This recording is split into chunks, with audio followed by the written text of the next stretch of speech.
When the apocalypse started, the protagonist put together a group and created a safe zone, but everything changed because of these wide-open legs here. They rescued a woman, and of course it was because she's very kind. Really kind, if you know what I mean. The problem is she was an enemy infiltrator and opened the gates during the night. Now he was hanging there, about to become zombie food, while his girlfriend was clinging to another guy. She laughs in his face, those friends who helped him so much. Now they were lying on the ground, and in the end, all of this is the protagonist's fault, and those beautiful legs. Now the most he can do is curse her and wish her a miserable death. But the hottie doesn't care, since she's got the fat guy's protection. So the fat guy just thanks him for the supplies and presses the button, making the protagonist fall into a cage full of hungry zombies. He wanted to have a taste of the hottie but ended up becoming zombie food. In his final moments, he cursed and thought that if he had another chance he'd get revenge on all of them. Then he opened his eyes in another place. Those legs were open for him again. He had barely opened his eyes and the bitch was already telling him not to forget the bride's 400,000. But this time things will be different. It won't just be pretty legs that will fool him this time. Actually, I think in the future, pretty legs will hook him again. But who doesn't fall for something like that can throw the first stone. He already wanted to choke her, but that wouldn't be fun. So today he just kicked her out. This caught the girl by surprise, since before he was always like a little lapdog, but now he's a big dog and you can expect revenge. He has 1 month before the apocalypse begins, and this time there's something different. The system appeared to him, and there will even be rewards. He can trade points for overpowered supply boxes and body enhancements. To start, he goes straight to the food app. He ordered the best meal of his life. In his past life, he didn't eat anything decent for years. Now he's going to devour some good food. Suddenly his phone rings. It was the hottie with the big legs friend calling to annoy him. The protagonist just tells her to spend 5 minutes with P. Diddy with the clock stopped and hangs up on her. He let out all the resentment he had been holding in his soul. Now he needs to think about how to buy land and build a fortress. So that same day he goes to a real estate agency. The clerk seems very attentive, but soon the manager shows up to bother. He starts scolding the girl in front of everyone and tells her to go help unload the truck. She even tries to say she has a client, but the man says she shouldn't waste time on a broke guy. He even says that if he manages to buy a single bathroom, he'll do a live eating shit. The protagonist laughs and says he'll make sure he finds some nice fresh ones later. Then pulling out his card, he's here to buy land. Everyone is shocked since that's very expensive. The girl keeps helping him well and asks him to follow her. She shows up with a bunch of paperwork about land, asking him to check it, but he says he has some requirements, and if they're not met, he doesn't want it. The land he needs must be near mountains and fresh water, preferably running water. It would be good if it had large factories too. The girl finds it strange, but says she'll think of something. Suddenly the manager says there's land in the East District that meets the requirements, but of course the guy wouldn't have the money to buy that. Zhao Yong asks if it really has everything he needs there, and the answer is yes, but the girl warns that the factories weren't finished. Even so, the protagonist says he's going to buy that land. He tells the girl to be quick because there's someone waiting to eat fresh shit, and it really was paid. The manager went crazy that he paid 300,000 for land where the factories weren't finished. So before leaving, he says he hopes he puts on a good performance in the live. The customers who were in the store say they'll record the scene, and another even says he ate lobster last night and asks if he wants some. And just like that, the first part of the system's mission was completed, and of course he used the bride money for that. Suddenly the big guy from his past life walks past the protagonist. He wonders what he's doing here, but when he looks ahead he sees his manager eating that. You can bet your next big guy, revenge is on the way. Nice. The scene then shifts to Kui Jing, who gets a call from Xu Xiang telling her Xiaoyang went to the real estate company. That instantly grabs her attention. Her first question is how Xiaoyang could afford land, and Xu Xiang tells her he probably used the money saved for their marriage. Kui Ping is furious when she hears her money was used for his own plans. Instead of calming her down, her friend tells her to go ask Xiaoyang herself. Meanwhile, Xiaoyang is thinking about his next move. The real problem is money. He needs a lot of it for supplies and to build his base. His thoughts are cut off by loud pounding at the door. It's not the police, just those two annoying women, both mad about how he used Kui Jing's money. Xiaoyang is confused and asks what this is about. Kui Jing doesn't let him explain. She accuses him of using her money to buy land, then even claims the land belongs to her. Xiaoyang thinks the whole thing is absurd. He throws a stack of cash at her and makes it clear he'd never spend a woman's money. Then he reveals he already knows she's been secretly dating Xu Qiang. That completely stuns her. Her so-called best friend jumps in and tries to smooth it over, saying it's just a misunderstanding between a couple. Xiaoyang doesn't buy it and calls Kui Jing out for cheating on him with her sugar daddy. He shuts the door in her face and tells them to leave. Even then, Kui Jing isn't upset about what she did. She only cares about how he found out. Her friend is shocked too. She had no idea about the secret relationship, and she's disgusted that it was with old man Xu Qiang. Even she realizes they have no way to pressure Xiaoyang now, so they'll need another plan later. The reason is simple. She's been waiting for her own chance. Now that Xiaoyang and Kui Jing are fighting, she wants to steal him for herself.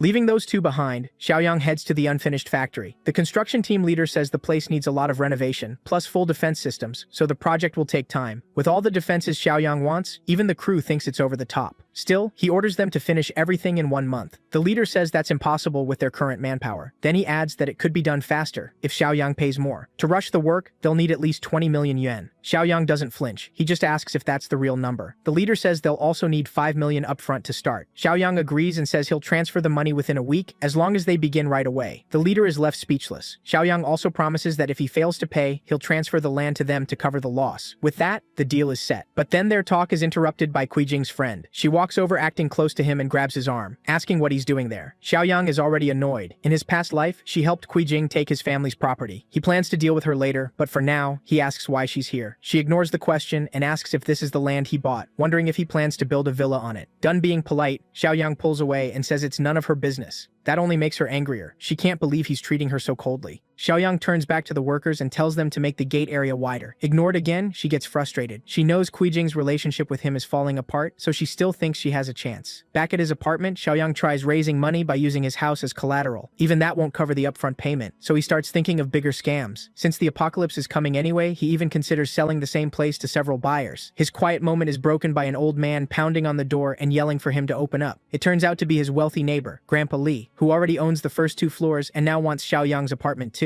In the old timeline, Xiaoyang kept this place because he thought it would be his future wedding home. But after everything that happened, and with Grandpa Li constantly bothering him, he starts thinking differently. Grandpa Li scolds him for going out partying, but Xiaoyang flatly denies it. Instead of arguing, Xiaoyang suddenly agrees to sell the apartment. That instantly changes the old man's mood. He's shocked to hear Xiaoyang say yes. But Xiaoyang says there's one condition. His new place won't be ready for 6 months, so he wants 5 million upfront to pay off his loan first. If Grandpa Li refuses, Xiaoyang is ready to end the talk right there. At the last second, the old man agrees, but wants a contract so neither side has problems later. That doesn't bother Xiaoyang at all, especially since he knows Grandpa Li won't live long enough to matter, so things are going well. He'll soon get 5 million from Grandpa Li, and with the 3 million he already has lined up, he now has 8 million total. And since he finished the first mission requirement, he can finally claim the reward. Next, Xiaoyang tears through the grocery store, loading up supplies at full speed. People around him start wondering if something is wrong with him. Their reaction makes sense. He's pushing around 7 carts packed with goods. Some customers think someone scared him with rumors about the end of the world. Xiaoyang ignores them and completes the second task. Now he has to decide how to spend his points. He could raise his stats, but the better choice is the protagonist's toolbox. So he picks it without hesitation and spends everything. A glowing mystery box appears. Inside is a powerful space ring that can store items in a frozen dimension. Xiaoyang is more than happy with a reward like that. Now he won't have to worry about his food spoiling in storage. But the system doesn't stop there. It raises the goal from 1 year of supplies to 10 years if he wants more points. His huge shopping spree draws attention, and security shows up to handle the disturbance. Yang Tao is shocked to see Xiaoyang there. Back in school, Yang Tao was one of the bullies who picked on weaker students, including Xiaoyang. Now he's shouting at him again, ordering Xiaoyang to put everything back instead of causing trouble. Xiaoyang just smiles and says Yang Tao hasn't changed at all. He says he'll pay for everything, but Yang Tao assumes he's bluffing and demands immediate payment. An hour later, 4 cashiers finally finish scanning all the items. The bill comes to nearly 57,000 yuan. Yang Tao immediately orders Xiaoyang to pay. Xiaoyang calmly swipes his card. To Yang Tao's shock, the payment goes through. Humiliated, Yang Tao starts to leave with his men, but Xiaoyang stops him. He says Yang Tao was rude to him for no reason, so he wants a proper apology, or he'll return everything. That makes Yang Tao furious. He thinks Xiaoyang is clearly picking a fight. But with cameras everywhere, the other shoppers side with Xiaoyang and pressure Yang Tao to apologize before he ends up viral online.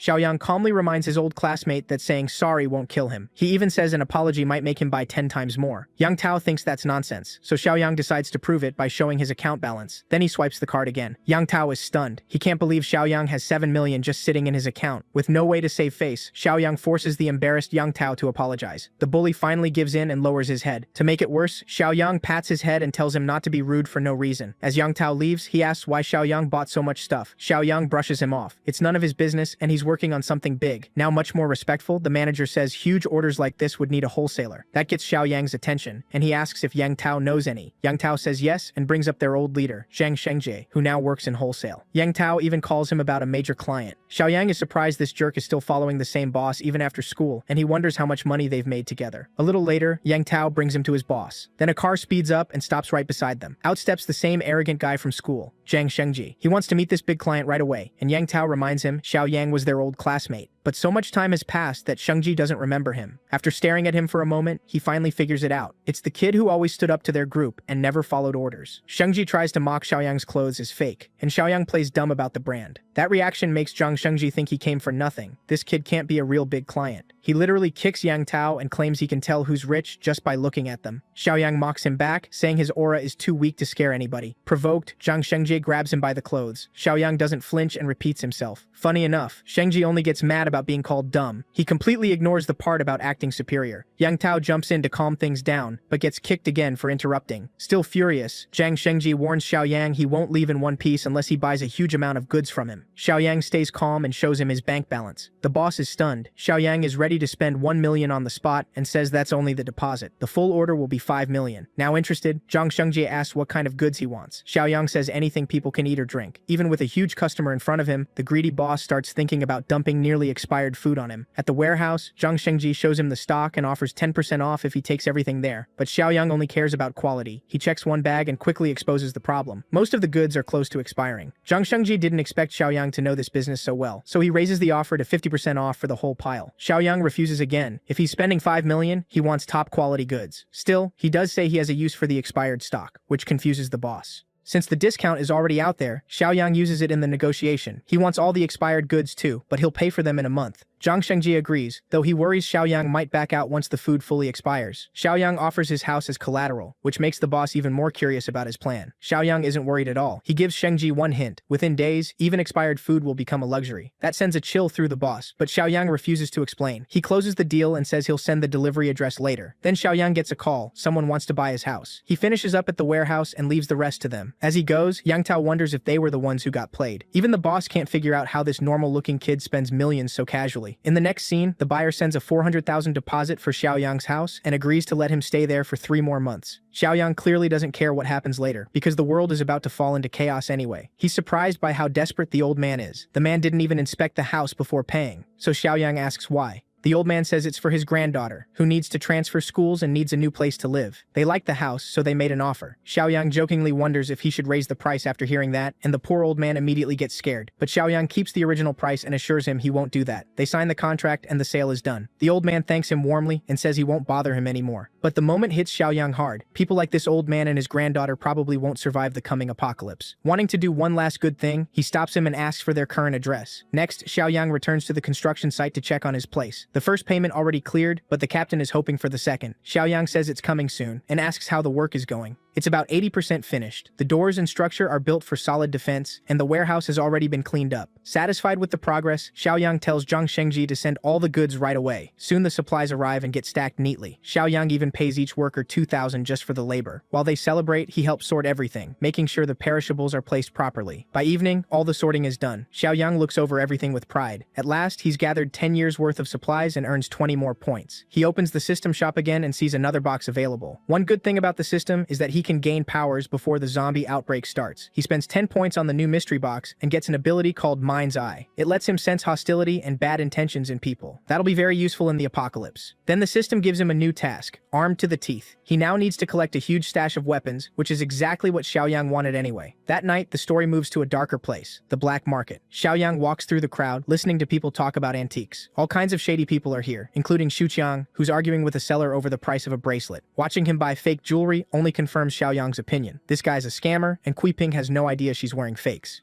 While looking around, Xiaoyang finally spots something useful. He stops at a stall selling melee weapons and asks for the real good stuff. The seller suggests a knife sharpener or maybe a baton if he wants something blunt. Xiaoyang says he needs something even tougher than that. The shop owner assumes he's not serious until Xiaoyang transfers 200,000 straight into his account, proving he's here to buy. Now interested, the seller tells him to keep watching the stall while they go talk in private. In the storage room, the man shows him some homemade guns for 2,000 yuan each, but they're too weak to really kill anything. Xiaoyang rejects them. He needs weapons for zombies, not toys. The seller then shows him a replica revolver worth around 5,000 yuan. Again, Xiaoyang isn't impressed, especially after already paying 200,000 up front. That advance shocks the seller, because Xiaoyang says the 200 grand is just 10% of what he plans to spend.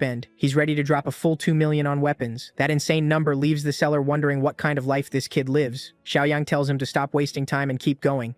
Ready to show the real goods? The man carefully seals up his place to make sure nobody is watching. He tells Xiaoyang he came to the right person, because he can connect him with a supplier for top-quality weapons. The real deal will happen in a couple of days. When Xiaoyang leaves the storage room, he runs into Shuxiang again. The guy figures Xiaoyang must have sold a bunch of stuff on the black market to start living well. Xiaoyang ignores the bait and decides to test his new skill on this fool. Using Mind's Eye, he checks the seller first and sees no bad intent. Shuxiang, though, is full of it. So Xiaoyang fires back, saying Kuijing matches those fake bracelets. Both are worth the cheap junk he bought. That one line instantly sets Shuxiang off. When the seller asks if they know each other, Xiaoyang says it's better to call him an enemy. Now that they're doing business, the seller sides with Xiaoyang and offers to rough the old creep up for bothering him. Xiaoyang leaves pleased, while Shuxiang is almost in tears as a group of tough men walk toward him with a baton. They throw him to the ground and beat him until he's covered in bruises. That only makes him hate Xiaoyang more, and he swears revenge. 2 days later, a truckload of weapons arrives for Xiaoyang, finishing the mission and giving him a bonus reward too, a physical enhancement potion. It has a X2 effect, so it's better than the one sold in the store. Not wasting a second, he loads the syringe and injects himself. Right after, he sees his strength pass the average man's 5 points. He's now at 7, a 40% boost in power. Then he checks the store, which only offers a survival kit and another physical enhancement potion. Wanting even more strength, he buys the potion and injects it too. Now Xiaoyang reaches 8 strength points, giving him 60% more power than an average man. To test it, he grabs a hardened rod. Xiaoyang kicks it hard enough to bend it and crack the nearby wall. With power like this, zombies are in trouble. After that, he stores all his weapons in the spatial ring, pulling every crate into the space inside. Looking over his situation, Xiaoyang knows the apocalypse starts in 2 days. He needs to handle any loose ends now, which makes him think of the old man he met. Even after being betrayed in the old timeline, Xiaoyang still wants to help people when he can, so he plans to give that family enough supplies to survive. After that, it's up to them. Soon, Xiaoyang reaches the old man's home. It took some effort to find the place, and climbing the stairs tells him just how hard the old man's life must be. As he stands at the door, he decides to unload the supplies first to make things easier. The ring brings out the food and crates outside, and then he knocks. The old man comes over nervously, apologizing about the rent, but freezes when he sees Xiaoyang there. He's even more shocked by all the supplies the kid brought. Xiaoyang says there's no time to explain, and they need to move everything inside fast. Once the crates are inside, the old man is amazed by Xiaoyang's stamina. Xiaoyang looks around and decides the apartment is secure enough. He warns the old man to tell no one what he's about to hear, then says they need to use these supplies carefully because the world is about to change. Then he notices a photo of the old man's granddaughter. To his shock, it's Shanshan, a friend he made during the apocalypse. He asks to confirm it, and her grandfather is stunned that Xiaoyang already knows her name.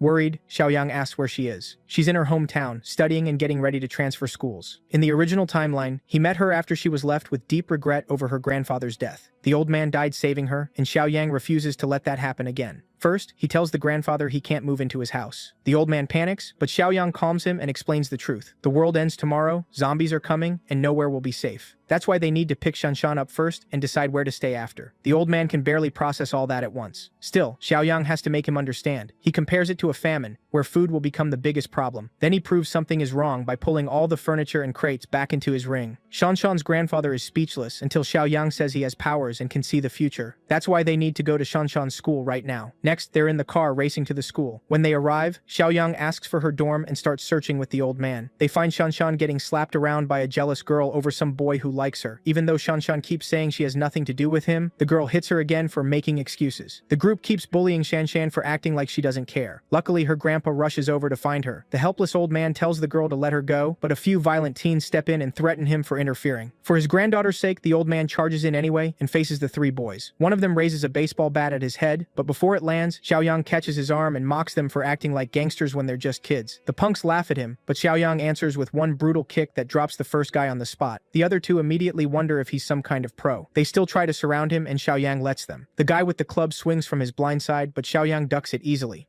With his boosted body, his reactions are on another level. He grabs the attacker's collar and slams him into the ground, knocking him out cold. The leader then tries to sneak in with a knife, but Xiaoyang turns with him and drives a hard kick just under his thigh. The pain is so bad the guy goes down instantly. Just like that, Xiaoyang puts the last idiot to sleep. Then he walks over to the girl who bullied Shanshan. One hard slap tells her the fight is over. She can barely process what happened. Xiaoyang grabs the other girl and yanks her hair, then presses a blade to her neck, making her tear up in fear. A quick swing follows, and she screams. For a second, even Shanshan thinks he just killed her. But no, he only chopped off her hair. She screams that she'll never forgive him, but Xiaoyang couldn't care less and says he did her a favor by taking off the extra weight. He even tells her she'll understand in a few days. Then he tells Shanshan they're leaving. She doesn't know where they're going, but follows anyway. Soon they're driving to a new place. Her grandpa explains what's happening, calling it a famine-type disaster. Shanshan is doubtful and thinks he got tricked by another scam. He insists it's real. Watching them bicker like this makes Xiaoyang smile. He's glad she's still happy in this life. Xiaoyang tells her he was the one who warned her grandpa.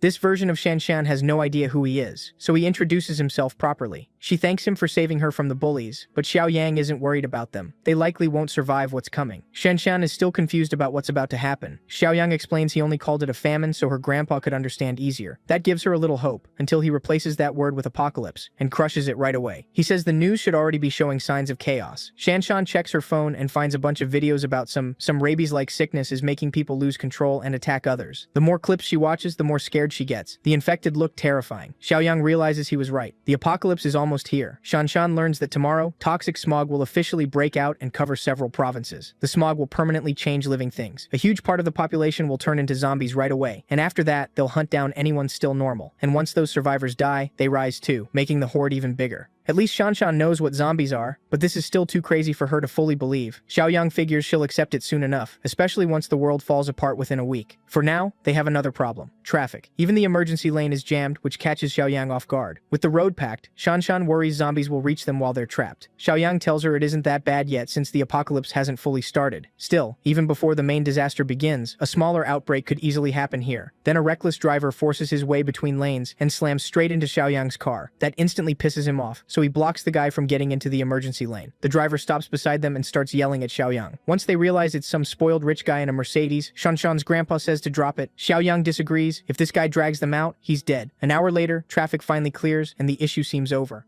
But Shanshan spots that same driver racing up again, trying to cut in. Even Xiao Yang is shocked by how stubborn this guy is. The idiot rushes ahead just to taunt them. Shanshan's grandpa says it's too dangerous and tells Xiao Yang not to sink to his level. But Xiao Yang no longer cares about people like this, especially with the apocalypse about to wipe away any rules. So he rams the man's car, sending it spinning into the roadside. The spoiled driver stumbles out of the car and instantly calls traffic police, trying to get Xiao Yang arrested. He's the kind of person who never lets a grudge go. In the next scene, the group returns to the facility Xiao Yang has been preparing. Even Shanshan's grandpa is stunned they'll be living here now. Xiao Yang tells them their lives will change forever starting tomorrow, so they should rest while they can. The next day, our boy is relaxing in the sun when Shanshan joins him. For once, she actually slept well after all her classes. Xiao Yang is eager to show her the fortress he built. As he walks her through it, he explains the concrete walls and the remote gate, strong enough that nobody's getting through. He lays down one hard rule: no one enters the fortress without his permission. That makes Shanshan worry about future survivors. Does this mean he'll just leave them outside to die? To answer that, he brings them somewhere else, explaining that disasters bring out people's worst side. Because of that, they have to be careful around others. If they're too kind, it could get them killed. He says he already set up a buffer zone, a temporary shelter for survivors while he's away. Still, he warns them again: never let anyone into the main fortress. After that, he takes them to the food storage area and explains how they'll manage supplies. Once inside the warehouse, he gives them one last check. Using his eye of insight, he reads their intentions. Seeing clear trust from both of them, he's glad they mean well. Next, Xiao Yang summons some weapons and says these will be vital for survival. Grandpa gets a shotgun while Shanshan receives a strong crossbow. He gives them one main warning: never let these weapons fall into someone else's hands. Now back to the system mission. Xiao Yang needs to find his old partner Jiang Qi, also a friend from the original timeline. The hard part is figuring out where he is. Luckily, the system gives him the exact city Jiang Qi is in. He leaves Shanshan and her grandpa in charge and reminds them not to break his rules. Then he heads out to recruit another member for the fortress before the apocalypse fully starts. The scene shifts to a KTV spot, where a group of friends is hanging out and singing karaoke. After a while, they head to the bathroom. There, Jiangqi accidentally bumps into a pretty girl and quickly apologizes. Her boyfriend doesn't care and kicks him anyway. Jiangqi goes flying back and hits the floor, while his friend rushes over to check on him. Four Eyes steps up and squares off with the thug who hit Jiangqi, which only makes the guy madder. He grabs Jiangqi's friend and starts messing with him. Jiangqi begs him to stop and let his friend go. A waiter sees all this happening. He's already sick with a cold, and now this fight breaks out too. He quickly jumps in to stop it. The annoying rich punk acts tough and grabs the waiter too, but the waiter signals the two kids to run.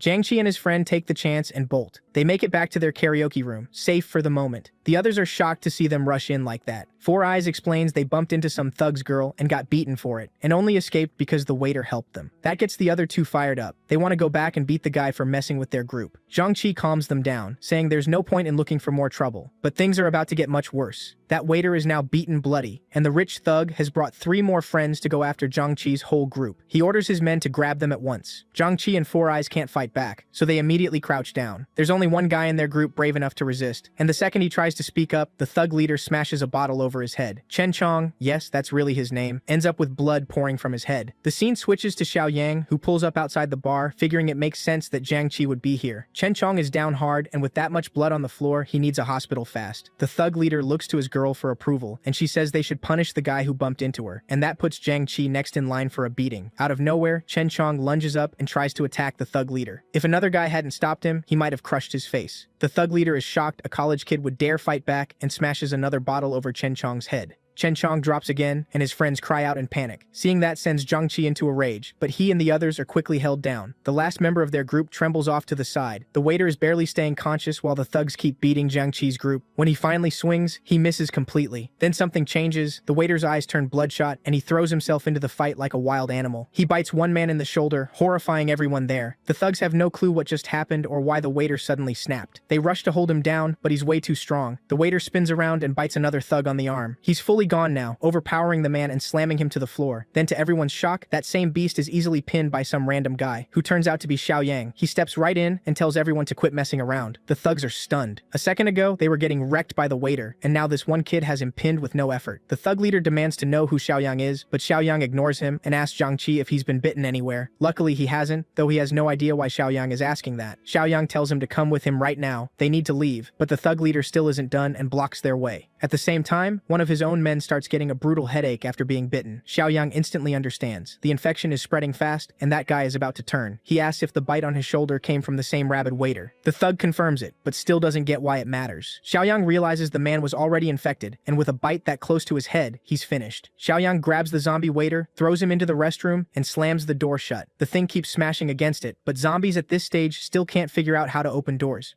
Then Xiao Yang turns back to the thugs. Xiao Yang gets ready to throw down and asks Jiang Qi which one he should hit first. The funny part is Jiang Qi doesn't even know who Xiao Yang is, so he's totally lost. Mad at the kid's attitude, the thug leader charges in to shut him up. Xiao Yang embarrasses him in one move by grabbing his face, then slamming his head into the floor. The infected lackey rushes in next, but Xiao Yang drops him with one hard hit to the face. The guy collapses, and his friend is shocked. One punch shouldn't have done that. Then the fallen thug starts twisting in pain. Xiao Yang tells the rest to come try him too if they need a lesson. Then he turns to Jiang Qi and orders him to take his friends to the private room and wait outside. Jiang Qi doesn't argue and helps his injured friend out. The thug leader and the others stop acting tough once they realize they can't win. But Xiao Yang isn't letting them walk away that easily. He calls the leader a drunken idiot who almost got his brother killed and decides to repay the favor. He shoves the thug inside and locks the door behind him. The thug leader pounds on it, but it's useless. The door's locked from outside. His infected lackey has already turned into a zombie and jumps at the closest target. A moment later, Xiao Yang hears them screaming as they're torn apart. When a staff member comes over, Xiao Yang tells him to secure the door and call the police, saying there's a dangerous rabid flu patient inside. The worker freezes for a second until Xiao Yang yells at him to do it now, so he quickly locks it with a key. After that, Xiao Yang helps Jiang Qi's group get outside. Meanwhile, the staff worry about the noise from the room and repeat what they heard, that there may be a rabid flu patient inside, though nobody knows for sure. Once they hear that, they rush to the security cameras. But the second they see the footage, their faces turn pale. Everyone in that room has become a flesh-eating monster, ripping each other apart, so the staff call the police right away. Luckily, Xiao Yang and the others make it out of the karaoke bar alive. He gets them into the car, and they drive off fast. Jiang Qi is thankful, but he still has no idea who this guy is. Xiao Yang finally introduces himself and says a client hired him to protect them, but he can't reveal who. One of them questions the rabid flu, saying the internet says it isn't real. Xiao Yang reminds them what they just saw and asks if that looked fake too. Four Eyes nervously asks if there's a cure. Xiao Yang says no, and from here things are only going to get worse until the world falls into chaos. Zombie attacks have already started. The infection is spreading fast, though for now it's still a local outbreak. Most infected people are still incubating and will turn soon, so if Jiang Qi and his friends want to survive, they need to follow Xiao Yang exactly. They all agree. Right then, Xiao Yang gets a mission complete message that unlocks new store items, including some supplies he'll need later.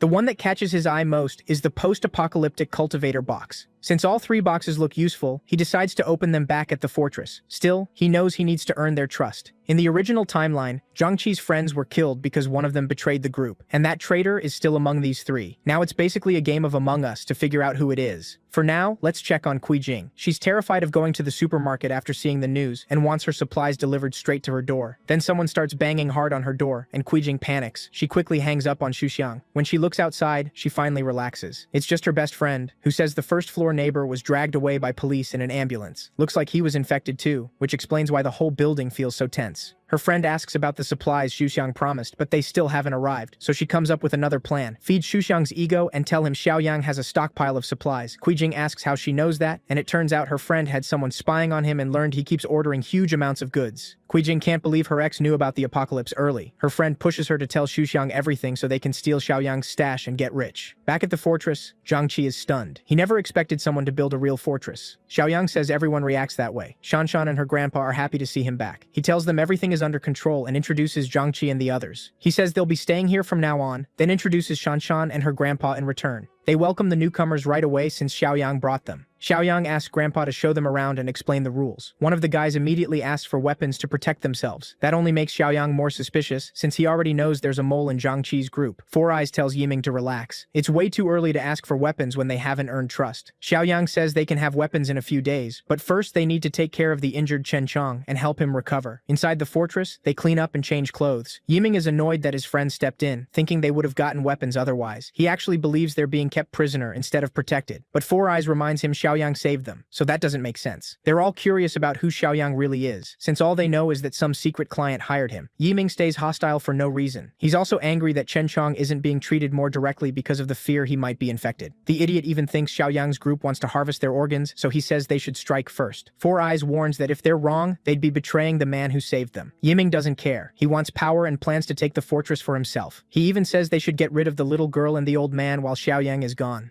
Zhang Qi and the other friends stare at him like he's crazy. Realizing that, Yiming quickly laughs it off and says he was just joking, which eases the tension a little. Four Eyes points out again that if Xiaoyang wanted their organs, he wouldn't let them move around so freely. But Yiming is still planning to act alone. He wants the fortress, and thinks being ruthless will help him take it. Later, Xiaoyang meets with Shanshan and her grandpa, who tell him Chen Chong is resting in the infirmary, and everything has been locked down like he ordered. Pleased, Xiaoyang thanks them and tells them to rest while they can, because tomorrow will bring even more trouble. He also warns them to watch Zhang Qi's other two friends closely, since he suspects one may betray them. That night, Xiaoyang goes to the supply warehouse. He opens the system store again and starts with the cultivator box. Then he buys the sugar, oil, and protein supply box, and finally the armed deterrence box. Opening all three gives him 50 corn seeds, a pile of food, and 1,500 rounds of ammo for later. The haul is amazing and gives him a huge edge for what's coming. The next day, more trouble shows up. That rich jerk who swore revenge comes back with his crew to tear the place down. He tells his men to break the gate, but no matter how hard they try, they can't even damage it. Their boss is furious that the gate is that strong, so they pull out heavier stuff and switch to Molotov cocktails, throwing them inside. The fire spreads fast. Shanshan and the others rush to put it out. That only makes her trust Xiaoyang's warning even more. Things really are getting worse. But Xiaoyang never backs down. He grabs a rifle to deal with whoever came for them and heads to the watchtower to see who's outside. Shanshan's grandpa is the first to notice it's the same rich jerk from the highway. The men outside also notice people up in the watchtower. The snob yells for Xiaoyang to come out or he'll burn the whole place down. Staying calm, Xiaoyang tells them they have 5 minutes to leave. That only makes them madder, and they threaten to torch the fortress with 2 crates of Molotovs. Just then, the system gives Xiaoyang a new mission. Grandpa panics and suggests a warning shot. The mission is simple: wipe out the group attacking the fortress. Xiaoyang knows a warning shot won't stop men like this. They're criminals with no care for anyone else. He takes aim, knowing he can't let them keep threatening innocent people. Then Xiaoyang pulls the trigger. The bullet tears a man's arm apart and he drops, screaming in pain. Xiaoyang had aimed for the head, but he's rusty with guns and still adjusting. Even so, blowing off the man's arm is enough to break their nerve, and they start running. Xiaoyang knows if he lets them go, they'll just come back tomorrow. So he opens fire and kills them all. A few who make it to the car shove their boss inside, while he screams at the driver to floor it. They try to escape in the car, but Xiaoyang sprays it down with his rifle. The way he handles the weapon makes the old man wonder who this kid really is. It ends badly for the attackers. The car is wrecked, and every one of them is dead. After that, Xiaoyang tells Shanshan's grandpa to have the others clean up. But then he changes his mind. Since the apocalypse is just starting, he decides to leave the bodies outside. Once they turn, they can be used for zombie practice. What Xiaoyang doesn't know is that Xuxiang is also on the way, with Kuijing and her bestie. Kuijing is already annoyed by how her friend keeps flirting with the fat guy. Soon they arrive at the factory. Kuijing wants her friend to come with her, but she suddenly gets nervous and refuses. Kuijing says she has to come, otherwise they won't know which factory belongs to Xiaoyang. When she still refuses, Kuijing drags her out anyway. The two girls head toward the gate, while Xuxiang tells his men to get ready. Once he gets the signal, he'll drive in, and the others will move too. As they walk up, the shady bestie asks why she was forced to come. Kuijing says they're too much alike for her to trust her. The girl claims she's only acting flirty so they can trick Xiaoyang more more easily. Then they spot a bunch of bodies on the ground and instantly realize a gunfight happened here. Both freeze in fear and think about turning back, but then figure these people probably came for Xiaoyang's supplies too. That makes them wonder if Xiaoyang died in the shootout. They don't really care, as long as the supplies are still there. They think about calling Xu Xiang in, but Jing decides they should sneak in first. So the girls approach the main gate, only to find it way too thick and sealed tight to enter. Now they start wondering if Xiaoyang survived. From the tower, Shanshan calls down and asks what they want. The two immediately pretend they're Xiaoyang's friends. Shanshan quickly reports this to Xiaoyang, which makes Jing even more annoyed, thinking he's gotten close to another girl. Her friend tells her to stay focused. They're dealing with armed people. Jing still trusts Xu Xiang to handle them since he brought guns too. The real problem is getting through the gate. Xiaoyang comes over himself and wonders why Jing and Wen Shuya are here. He immediately uses Eye of Insight to read their intentions. They act sweet and worried, but he can tell they're hiding bad intentions and don't trust him at all. Xiaoyang laughs at the act, then openly reveals that he knows Xu Xiang and his men are hiding nearby too. Both women are stunned and have no idea how he found out. He doesn't play along and fires a warning shot. Jing and Wen Shuya are shocked he's really going this far. Wen Shuya keeps calm and tells Jing not to panic. They're facing a man with a gun, but Xiaoyang has no plan to kill them quickly. That would be too easy. Suddenly, one of the corpses rises as a zombie, and then the others start changing too. The same rabid flu from the news is bringing the dead back. For Xiaoyang, this is the perfect moment. He wants those two to face a worse end at the hands of zombies. Jing and Wen Shuya take off running from the monsters chasing them. They rush back towards Xu Xiang, who still doesn't know what's happening. Then he sees the zombies charging after them. The two women nearly break down, begging the fat man to save them. Xu Xiang never expected to run into infected people out here. He instantly changes plans and orders his men to retreat. He doesn't even try to save the women. Jing refuses to die like this. The scheming woman throws her purse at her own best friend, making Wen Shuya stumble and crash to the ground. With no way out, Wen Shuya is swarmed by the zombies. They rip into her and start feeding. As she's being eaten alive, Wen Shuya curses Jing and says she'll die just as horribly one day. Jing keeps running, convinced she did what she had to do. Watching it all, Xiaoyang earns system points for removing another threat, while Shanshan is horrified. He also gets a new mission, to kill the zombies still wandering near the base. Shanshan can't believe the infection is strong enough to bring the dead back. With that, the apocalypse has truly begun. Xiaoyang tells her more mutations are coming, and infected people can turn even after they die. Knowing everyone needs to hear this, he calls an emergency meeting. In the next scene, the group sits down to plan. Xiaoyang tells everyone to stay alert and seal the place completely. Their bodies need time to adjust to the infection source. If they adapt well, the risk of sudden mutation drops. Even so, Jiang Qi is deeply worried about his injured friend. Chen Chong is still in the infirmary, and the infection is slowly getting worse. Outside, the city is falling into chaos. Then the story shifts to Jiang Xingje, who tells his family to stay home while he goes to the warehouse for supplies. He warns them not to open the door for anyone. But right then, someone starts pounding on the door. He signals his family to stay quiet and walks over with a golf club, ready to smash any infected person who gets in. When he sees it's only Yang Tao, he drops his guard. That turns out to be a huge mistake, because Yang Tao brought others with him to beat his boss down. They kick him to the floor while he yells for them to stop. After years of being treated well, Yang Tao still betrays him. Yang Tao snaps back that he was never treated well, he was humiliated and ordered around. Jiang Xingje reminds him he even paid a house down payment for him. But Yang Tao says that means nothing to a rich man who can buy several houses. What he wants now are the warehouse keys. Jiang Xingje refuses, so Yang Tao turns on his family. He grabs the wife by the hair, and their little boy screams at him to let her go. The child can't do much, and Yang Tao slaps him hard anyway. Jiang Xingje roars at him for hurting his wife and son. Yang Tao coldly says they won't get hurt if he cooperates. Next, they force him back to the warehouse. He unlocks it and they go inside. But Yang Tao is furious to find almost nothing left. The boss explains that Xiaoyang recently bought nearly everything, even the expired food. Hearing Xiaoyang's name, Yang Tao gets an idea. If they rob him instead, they'll have enough supplies for years. Even the boss knows that's a terrible idea. From his last run-in with Xiaoyang, he can tell the guy isn't easy to mess with. He even suspects Xiaoyang knew about the apocalypse before it started and got ready early. Yang Tao doesn't want to risk himself, so he forces his old boss to handle it. Jiang Xingje is confused until Yang Tao threatens his family. If he can't get Xiaoyang's supplies, his wife and son will suffer for it. For him, it's a hopeless mess. Back at the fortress, Jiang Qi's friend is in bad shape. He's become like a beast, with no reason left. The group watches in despair as their friend is reduced to this state.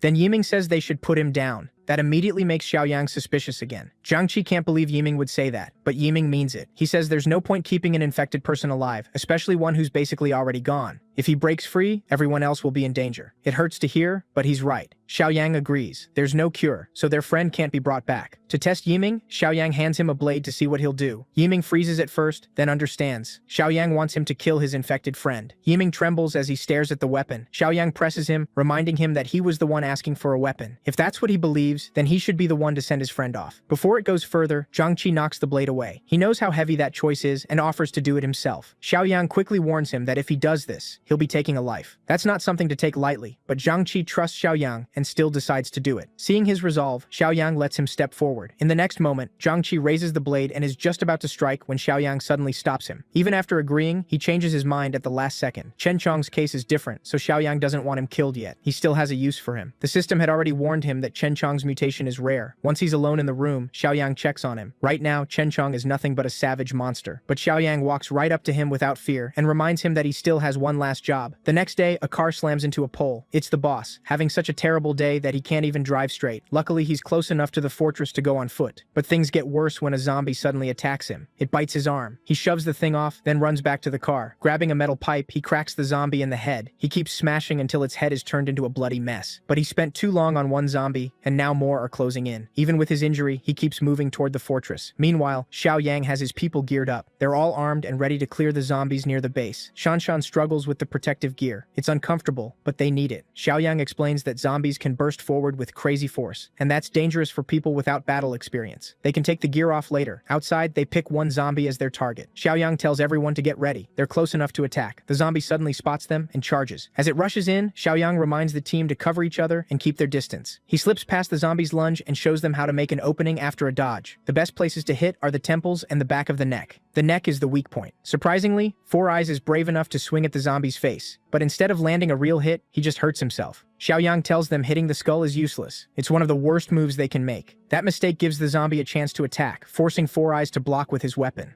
The creature keeps pressing him while he shakes and calls for help. Still, Xiaoyang is impressed that he managed to defend himself. Then Zhang charges in and goes for the neck. He hits the weak spot perfectly, opening the way for the others to swarm in and finish it. Xiaoyang reminds them that repeated strikes are key to making sure a zombie stays down. Zhang turns and asks how they did, but Xiaoyang says they should already know. Then another zombie rushes him from a blind spot. Zhang yells to warn him. The zombie is only inches from his shoulder when Xiaoyang spins around and grabs it by the head. Without a hint of fear, he turns it into another lesson. Always watch your surroundings. The others are stunned by his speed and reflexes. Now let's check on the boss. He's regretting everything when he sees several vehicles parked outside the fortress. For a second, he wonders if someone else already killed Xiaoyang. Then he hears people talking nearby. He recognizes Xiaoyang's voice and moves closer to look. Hiding behind a car, he stares in shock. Xiaoyang and his team are taking down zombies with ease. What he doesn't notice is Wen Shuya's zombie body crawling out from under the car and grabbing his leg. She pulls him down hard. With no way to defend himself, the boss braces for death as the zombie lunges at him. But just before she can kill him, her head explodes. Xiaoyang got there just in time and saved him. The boss pushes the body aside while Xiaoyang asks why he's here. The boss starts to explain, but before he can finish, Xiaoyang sees the bite on his arm. He points his gun at him and says he's already done for. The boss begs him to listen before pulling the trigger. Xiaoyang agrees to hear him out but keeps his distance. Even the boss knows there's no saving him now. It's only a matter of time before he turns. But he doesn't want his family to die the same way. He explains that Yang Tao attacked them and is holding them hostage to get Xiaoyang's supplies. He's done plenty of bad things in his life, but nothing like what Yang Tao is doing now. His family is innocent, and he knows Yang Tao won't spare them, so he begs Xiaoyang to save them. Xiaoyang is conflicted. He knows Zhang Shengji is selfish, but the man did help deliver the supplies. On top of that, his group has more men than women, so saving that family could help balance things out. He's even more willing when the system gives him a mission to protect the boss's family for 25 points. He also still has his current mission to wipe out the undead around the base, so Xiaoyang agrees to protect the boss's family. Hearing that, Zhang Shengji drops to the ground, overwhelmed with gratitude. But now the time has come. The boss knows he'll turn soon, and he doesn't want to die like a normal man. Understanding that, Xiaoyang tells Shanshan to bring a bike from storage. She doesn't get why, but she does it. Then Xiaoyang tells the boss to get away from everyone and isolate himself somewhere no one can reach him. He doesn't explain much, but says it's the best move before the infection takes over. The boss accepts and thanks him again. In the next scene, Zhang Shengji rides off on the bike. He's slowly turning, and his last thoughts are of his family. After he leaves, Xiaoyang looks over the pile of dead zombies. He pours gasoline on the bodies and burns them all to ash. Their training session is officially over. Xiaoyang is now sure the team can handle scattered zombies if they work together, but with their current level, they still can't face even a small horde. That will take more time.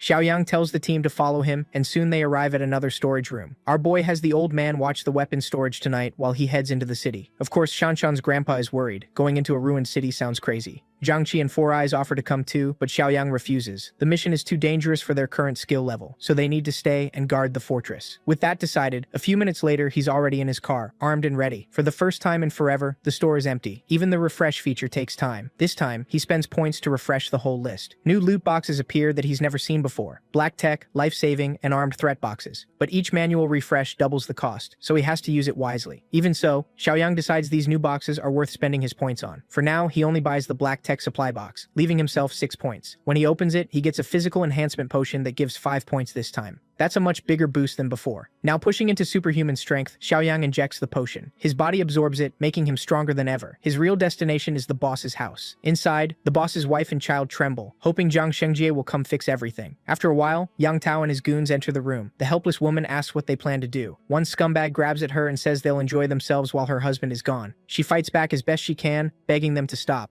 The thugs start tearing Xiaoli's clothes while her desperate son tries to shove one away. Then the ponytailed man, Li, walks in and asks what all the noise is. A goon says they're about to have some fun and tells Li to join them, but Li shuts it down. The job isn't done, so they need to focus. The thug complains, asking why it matters when they've done this before. Li snaps and reminds him that this is Zhang Shengjie's wife and kid. If she breaks down or kills herself, Zhang Shengjie will have nothing left to lose, and then he'll come for all of them. Li says they can deal with her later after her husband is handled. The thug grumbles but backs off. The goons start leaving, though one gives her a creepy warning to wait her turn. Mother and son can only cry. Night falls, and zombies begin roaming the streets. Driving through the empty roads, Xiaoyang thinks about his growth. With 13 points in stamina, he's over twice as strong as a normal person, and his reactions and control are far better too. He speeds through blocked streets, drifting around corners and enjoying the rush. But the whole area is packed with zombies, so he decides to leave the car behind. The city center is close, and driving any farther would draw too much attention. As he continues on foot, he hears roars. He turns and sees 2 zombies charging him. Xiaoyang doesn't panic. He dodges the attack, drives his shoulder into one of them, and hurls it away, sending it crashing into the other zombie. Then he summons his sword and rushes in again, not holding back. With one swing, both zombies are beheaded. To him now, they're just test dummies for his new power. He's stunned by how easily he crushes them. He's clearly more than twice as strong as an average person now. His senses are sharper too, and with his enhanced hearing, he can tell his target is only about 800 meters away. Nearby, a group of zombies keeps smashing against the door of a grocery store. Inside, the survivors pile heavy objects against the entrance, hoping it holds while they find a way out. A scared brat asks his father if they're going to die here. The man tries to calm him down, saying these monsters can't get in, and even if they do, they'll be reunited with his mother. That doesn't help much, and the kid starts crying harder. The officer gets annoyed by such a stupid thing to say, but the father fires back that if the officer was so smart, he'd be a property manager by now. Even the officer starts worrying they may really die here. Then gunshots ring out. One zombie at the door gets its head blown apart, and the brat drops in shock while his father has no idea what just happened. The officer tells them to move the heavy stuff and check outside, but warns them to stay quiet. When they peek out, they see all the nearby zombies are already dead, so they cautiously step outside. The brat suddenly yells about a mutant. His father asks what he means, and the kid explains it's a zombie that's stronger and faster, just like in comics, novels, and games. Old Song gets irritated and snaps at his son for still thinking about games in a life or death moment. He says that's probably why the kid always got bad grades. The officer cuts in, telling him to stop arguing. Grades have nothing to do with this. He tells them to hurry and watch their surroundings as they slowly head toward the base. When they reach a fork in the road, they stop. Old Song looks across the street and spots a young man standing there. It's Xiaoyang, busy using his system to add points and adjust his stats. The brat instantly screams that it's a mutant zombie, but the officer quickly realizes this is clearly a survivor, not a zombie. Xiaoyang notices them, laughs at the kid's mistake, and tells him to stop imagining things. The officer relaxes when he realizes it really is another survivor. He carefully walks over and says it's too dangerous to be alone. They need to stick together, so he invites Xiaoyang to join them. Xiaoyang asks who they are and why only a few of them are out here. While watching the area, the officer explains they're searching for supplies and that many civilians are still gathered at Rongxiang Garden. Hearing that, Xiaoyang remembers Junyu Mansion is nearby. Old Song nods and says it's right across the street. He urges Xiaoyang to come with them, saying there's safety in numbers. Officer Li has a gun, and they know how to deal with zombies. They have no idea who Xiaoyang really is, and he doesn't brag. He simply agrees. Then they move on carefully. Old Song asks why Xiaoyang wants to go to Junyu Mansion and whether he's looking for someone important. Xiaoyang says yes. Old Song asks if it's family or a girlfriend. Then he warns him to be ready for the worst. This is the end of the world, and that person may already be dead. Officer Li grimly agrees. Even if they survived the zombies, they could have run into those beasts.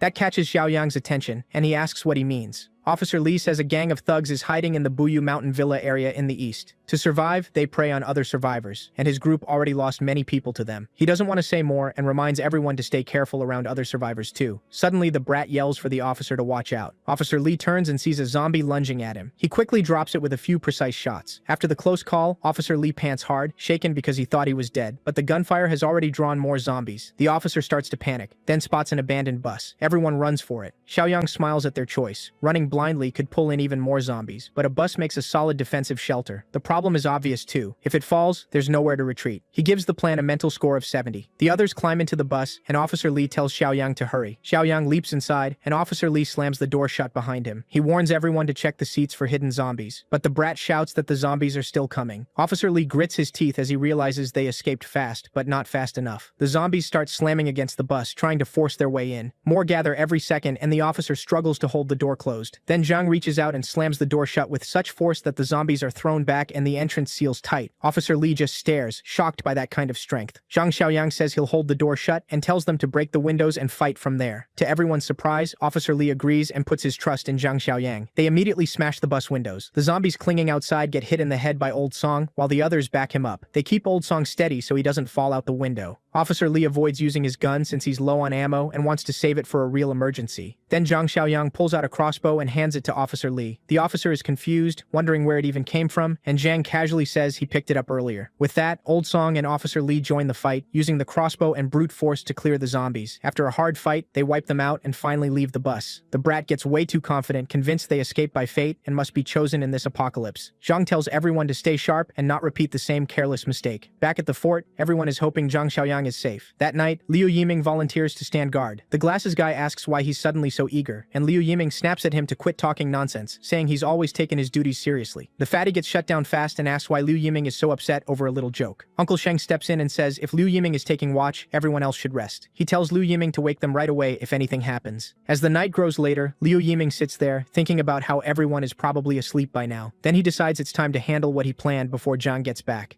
Meanwhile, the old man is fast asleep, with the weapon room key beside his pillow. He doesn't notice when Liu Yiming quietly slips into the room. As Liu Yiming moves to the old man's bed and reaches for the key, he's caught off guard when the old man wakes up just in time. He demands to know what Liu Yiming is doing, but before he can say more, he gets punched hard in the face by Liu Yiming. Grabbing the key, Liu Yiming takes off while the old man yells for him to give it back. The noise wakes everyone up, and the old man quickly tells them Liu Yiming stole the weapons room key. They all rush after that bastard, but while running, he throws junk behind him to block the way. The whole group stops there. It's almost funny. They could just jump over it, but they freeze like game characters blocked by an invisible wall. Liu Yiming spots the nursery on the way and decides he may as well go all in. He enters the room where Chen Chong, now a zombie, is strapped to the bed. As Liu Yiming moves closer, the zombie suddenly swings with its free hand. Liu Yiming is surprised. The other hand was supposed to be tied down, so he wonders if the straps were too loose. That actually makes him happier since now he doesn't have to untie the zombie himself. Meanwhile, the others finally get past the mess, and what they see in the hall is bad news. They're furious that Liu Yiming went this far just to free Chen Chong from the infirmary. The old man regrets not seeing earlier what a snake Liu Yiming was, but Shan Shan says regret won't help now. Since the weapons are locked away, they need to get the zombie back into the infirmary first. Uncle Sheng decides to use the method Zhang Xiaoyang taught them. Be careful and don't get bitten. Keeping that in mind, they move toward the zombie. Zhang Qi quickly grabs the bastard by the neck while the other two pin down its arms.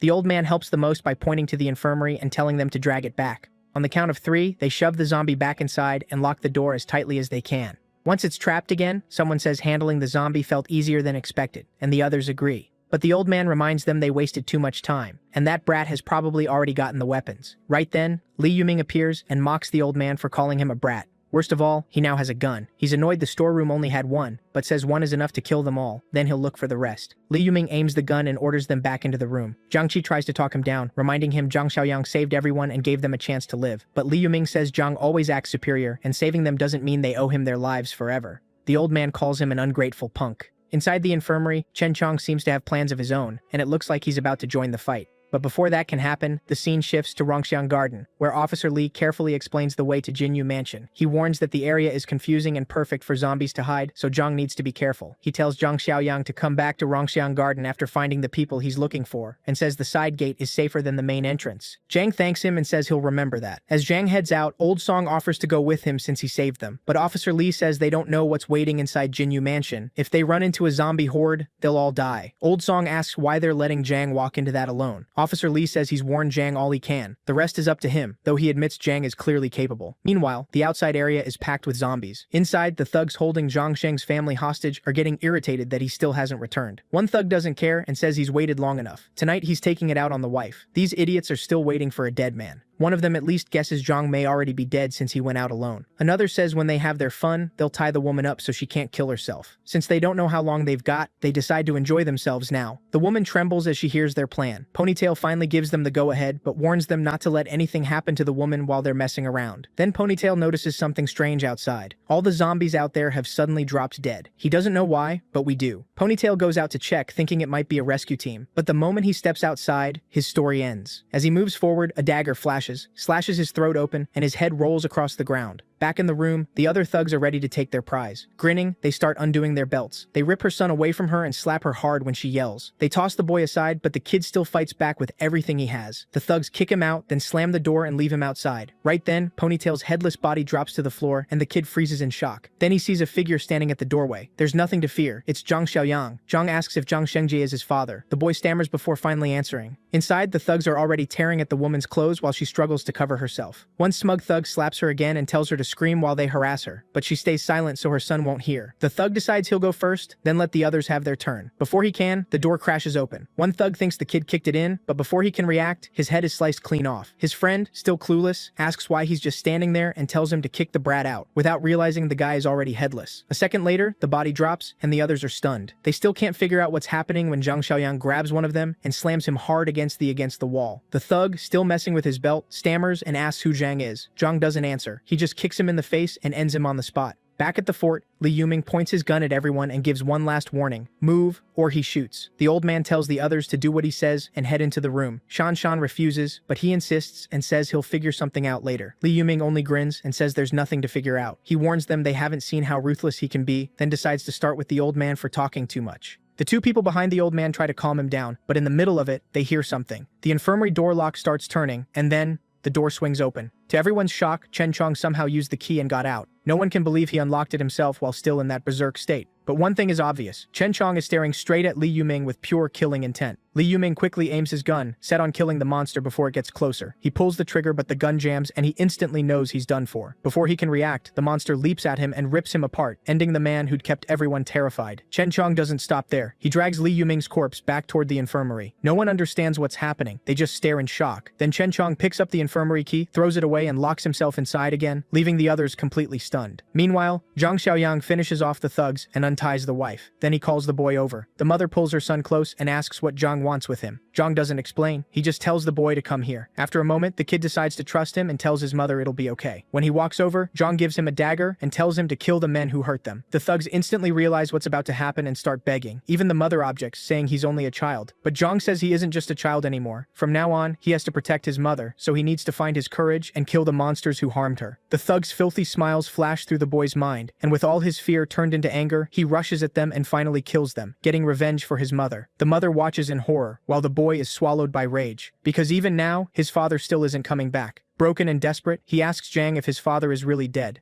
Zhang quietly says yes. The boy can't take it anymore and drops the bloody knife. He runs to his mother and hugs her as hard as he can. Wanting to save her son, the mother begs Zhang to take the boy and says she'll do anything. But the boy refuses. He wants to stay and protect her. Zhang tells both of them to come with him. He says he promised Zhang Shengji he would keep them safe. Hearing that, the mother and son follow him. As they pass the corpses, Shuai trembles at the sight and at the thought of the monster who killed them. Zhang calmly says he was the one who killed them. The boy is Shuai, and his mother is Xiaoli. Then suddenly, Zhang signals them to stop after hearing something suspicious nearby. He asks Xiaoli where Building 8 in Banyan Garden is. She says it's straight ahead and wonders why he wants to know. The story shifts to Building 8, where a group of looters is outside demanding supplies. Inside, the survivors hide in the apartments, arguing over whether they should give in. Officer Lee shuts that down right away. He says the looters are beasts who won't keep their word and will kill everyone except the women. Outside, the gang gives them 10 minutes to cooperate. One woman inside considers going out to beg for mercy, but another refuses to become those men's toy. Then Gorilla cuts in and tells them not to worry. They aren't surrendering, and if they guard the hallway, the looters won't get through. Outside, the gang leader feels smug about their weapons, but his lackey points out they're still not strong enough to force their way in, especially especially with the armed leader inside and everyone hiding. The boss says they don't need to rush in. Instead, he orders his men to shut off the water to the first floor apartments and wait. While they make plans, Zhang Xiaoyang watches from nearby. Shuai quietly asks if these are bad people, and Zhang says yes. Funny enough, the same kid asking that just killed 3 grown men, but he still sounds innocent. Zhang reminds Shuai these are the same kind of men who hurt his mother, so they have to be stopped. Meanwhile, Officer Li tells everyone to watch the stairs and stay hidden while he checks what the men downstairs are doing. He moves to the window and peeks outside, spotting 7 men total, 3 with guns. Then a loud shot rings out, catching Officer Li by surprise. Everyone else is confused too, but we know what's happening. Zhang Xiaoyang has opened fire on the gang. 1 man drops and the rest have no idea who shot him. That's when Officer Li sees Zhang Xiaoyang advancing with a gun in hand. He starts firing, and another thug takes a clean headshot. Once they notice him standing among them, they fire back with their pistols. But Zhang keeps walking like nothing's happening. None of the bullets even touch him. Seeing how bad they are only makes him smirk. He aims at the boss hiding behind a concrete block, but the shots hit the block instead. Annoyed, the boss yells at his men to keep firing while Zhang is focused on him. One lackey stands up, ready to kill Zhang himself. Zhang instantly shifts his aim and blows the man's head off. Behind the concrete block, the leader sneers. Sure, Zhang must be out of bullets by now, so he decides to move. He raises his gun at Zhang, but Zhang just stares back coldly. The second the thug fires, Zhang tilts his head and dodges the shot. He grabs the man's gun arm, twists it, and points the gun under his neck. Then he pulls the trigger and sends the bullet through the thug's head. Just like that, the whole squad is wiped out. Zhang searches the leader's body for anything useful, then heads into the building, where a few gang members are still left. The remaining thugs rush him in desperation, but Zhang doesn't even blink. He stays where he is, and 3 quick shots drop all of them. Shuai watches in awe, even more impressed by Zhang after seeing that fight. Right then, a system mission appears for Zhang. Recruit survivors from Rongxiang, with a reward for finishing it. Zhang Xiaoyang asks who those people are, and Officer Li says they're from the Bikishan villas south of the city. He then calls over 2 young men in yellow jackets, Liu Chao and Chen Ji, and asks them to explain Bikishan to Brother Yang since they came from the south. They say the place is controlled by a gang with weapons and lots of supplies, and they've gathered almost all the survivors from the south. That makes Zhang pause.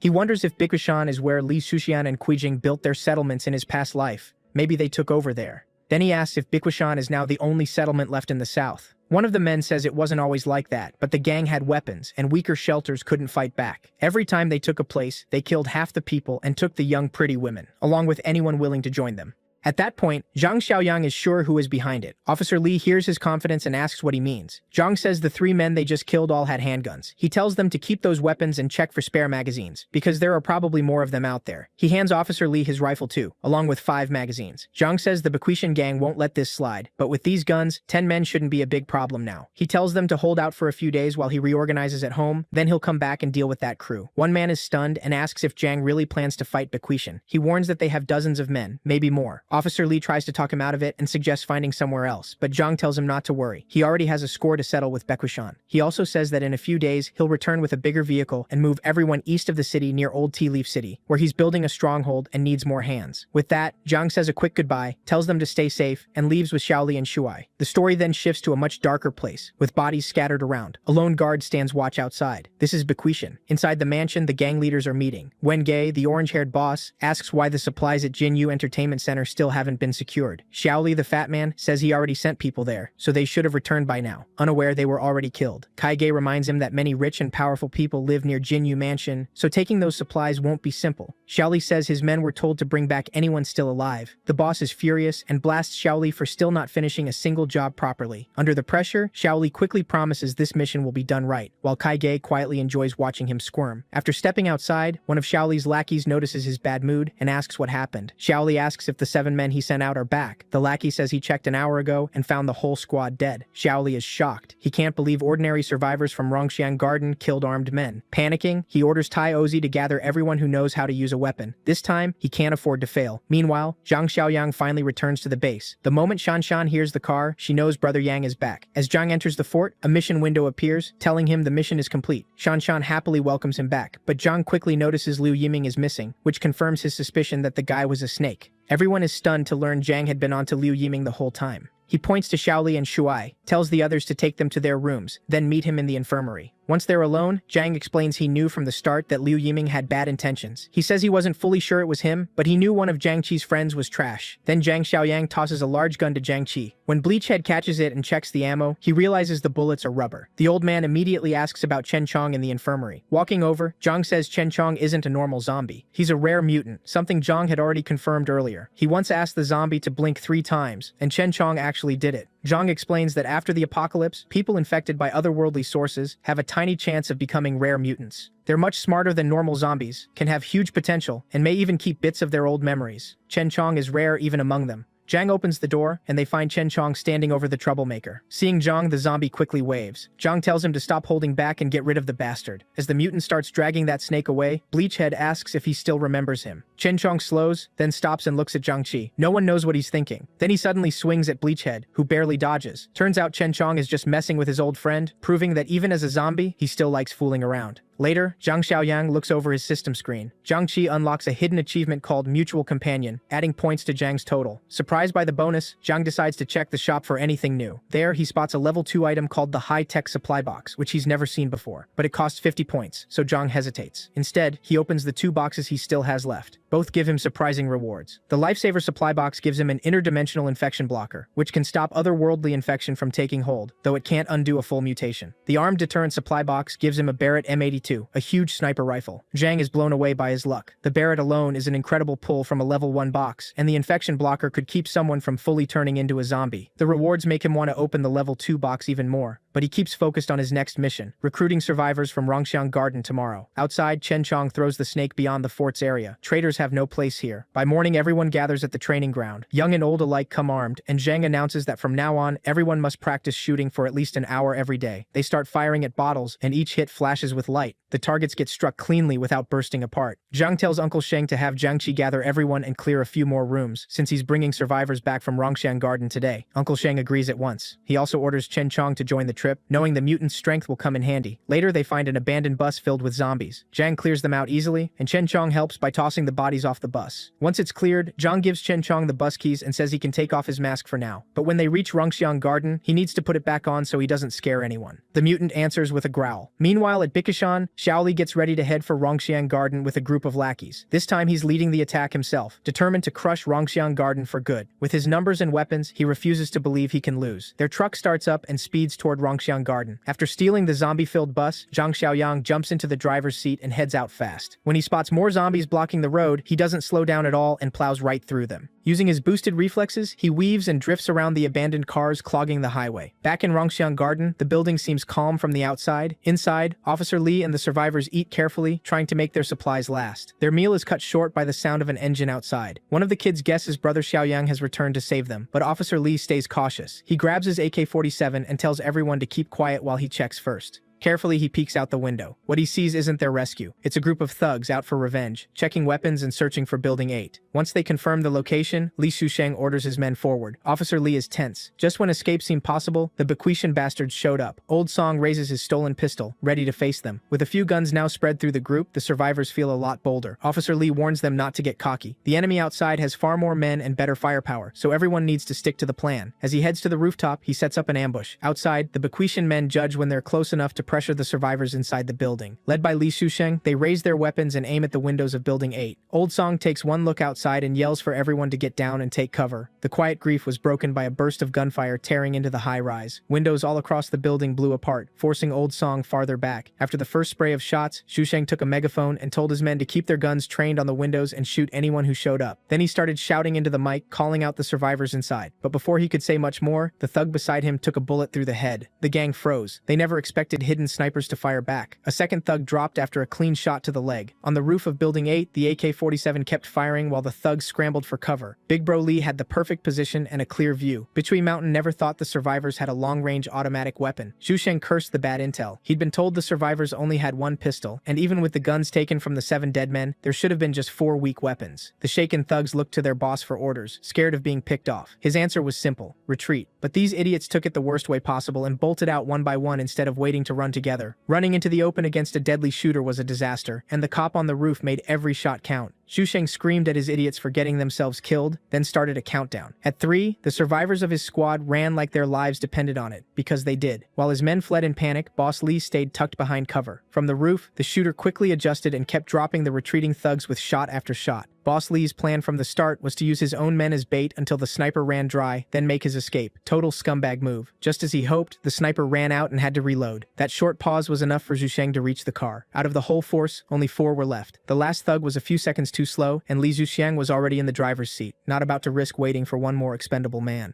Catboy took a bullet to the brain and dropped dead. The other two who made it into the truck bed ducked low, terrified they'd be next. Back on the main road, Zhang Xiaoyang kept barreling through the jammed highway in his hijacked bus. He stayed calm the whole way, focused on getting back to the survivors. Since the roads were almost empty now, another car racing past in the opposite direction caught him off guard. He could have chased it, but Xiaoyang stayed on mission. Right now, getting points mattered more. A few minutes later, he pulled up in front of Building 8. Chen Chong and Xiaoyang got off the bus and saw the aftermath of the fight. Xiaoyang was glad the rifle he left behind had helped, and he figured the car he passed belonged to the raiders who escaped. Chen Chong stared at the fresh, bullet-riddled bodies on the ground and started growling with hunger. Xiaoyang grinned and asked if he was hungry, then told him to go ahead and eat. Better Chen Chong gets the bodies than the wandering zombies nearby. The second he got permission, Chen Chong lit up like a creepy kid in a candy store. Xiaoyang let him loose, as long as he came back under Building 8 when he was done. Chen Chong didn't waste a second and bit into the nearest thug's neck. He enjoyed the blood and meat as he fed. As soon as he swallowed, a wave of energy spread through his body. Meanwhile, Zhang Xiaoyang walked across the bloody scene and, judging by how cleanly the raiders were taken down, admired how ruthless Li Hongli could be. Hearing footsteps, the kid peeked over the broken window and lit up when he saw Xiaoyang. Once they knew it was really him, the other survivors showed themselves and waved him over. With the super cop leading, the survivors gathered their things and came downstairs. Big Bro Li thanked Xiaoyang for the rifle that saved them. Before retiring, he'd been an expert marksman. Their reunion was cut short by a deep roar in the distance, followed by heavy footsteps. The survivors froze when they saw what was coming toward them. It was Chen Chong, limping over with a strained look. Big Bro Li reacted first, grabbing the AK and aiming at the zombie. Xiaoyang calmly pushed the rifle down and told everyone to relax. This guy was with them. Even with that explanation, the survivors had a hard time believing him. And honestly, who wouldn't? Xiaoyang pointed Chen Chong toward the rest of the dead thugs and told him to keep eating. Big Bro Li was both shocked and scared. He asked if Xiaoyang could actually communicate with zombies. Xiaoyang said Chen Chong wasn't a normal zombie. It was a long story, so he told everyone to get on the bus first and promised to explain on the way. As they headed over, Xiaoyang reminded Chen Chong to finish fast and come back. Chen Chong gave an okay sign without stopping his messy feast. After swallowing every dead Bichui mountain thug, Chen Chong picked up his mask and put it back on. The survivors stared at the strange sight. The kid couldn't understand how a zombie could be clear-headed enough to put a mask on by itself. Xiaoyang warned him not to call it a muzzle where Chen Chong could hear, unless he wanted to get smacked. Quietly, the kid was starting to think the mutant zombie was kind of cool. After his solo feast, Chen Chong climbed into the bus like a regular guy.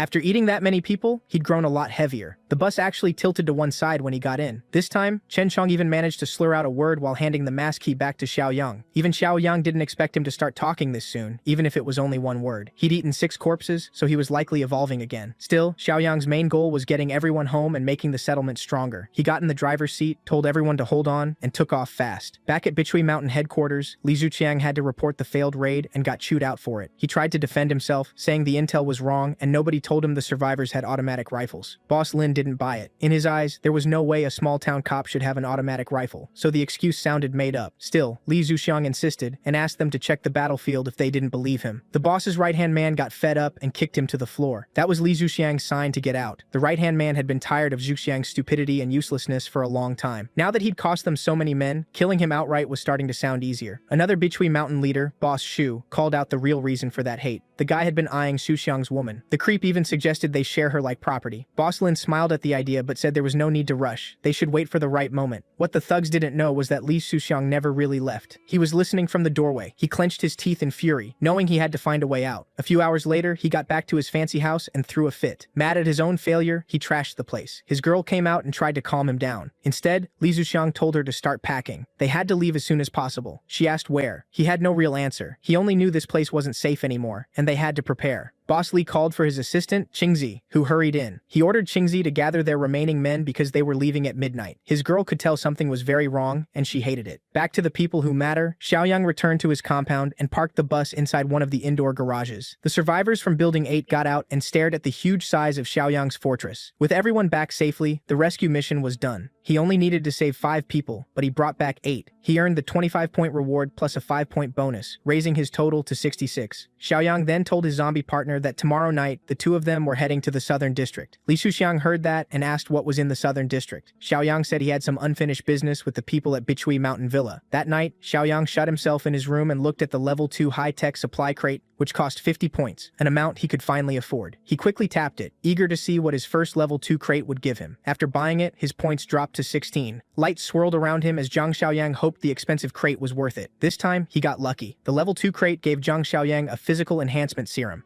The huge syringe held a drug that could raise his physical stats by 20 points. Without waiting, he injected it straight into his veins. It hurt way more than he expected. His physical stat was now 33, giving him over 6 times the strength of an average man. It didn't just boost his strength, it sharpened his senses too. He heard a mosquito buzzing in the room and instantly snatched it out of the air by its stinger. His better reflexes and coordination would be a huge help in battle. He released the bug and let it fly off, fully pleased with the reward. By sunset, he went on his usual patrol around the base with Brother Chong. In one yard, he saw Li Hongli leading marksmanship practice. After that, Xiaoyang headed toward the south side of the city. Before leaving, he asked the old cop to take charge of firearms training since he was probably their best sniper. Old Li gladly accepted, happy to help with what he did best. With that settled, Xiaoyang walked while Brother Chong limped beside him to the bus sped ahead. Trouble was already brewing in the enemy camp. Li Shusheng had ordered his men to run, knowing danger was closing in. But his escape plan was nowhere near as smart as he thought. The leaders of Beechway Mountain Villa arrived at his mansion and blocked the exits. Inside the lead car were the top bosses, along with one very familiar woman. With a mocking smile and a gun in hand, Boss Shu asked Boss Li why he was leaving in the middle of the night. Boss Li lied on the spot, saying he was taking his men to Rongxiang Garden under cover of darkness to finish the job. Usually that kind of fast talking might work, but not this time. One of his men had already been caught and forced to give up everything. Boss Li's group immediately recognized Qingzi's body. Even then, Boss Li acted like he had never seen the corpse before, awkwardly scratching his head and hoping the act would work. Boss Shu got tired of the nonsense and ordered his men to open fire on Boss Li's group. Boss Li stood there shaking as his men dropped one after another. Even then, he kept pretending to know nothing. Boss Shu knew how to break him. He told Li Shusheng to look at the person in the passenger seat. One glance was enough for Li Shusheng to understand what happened.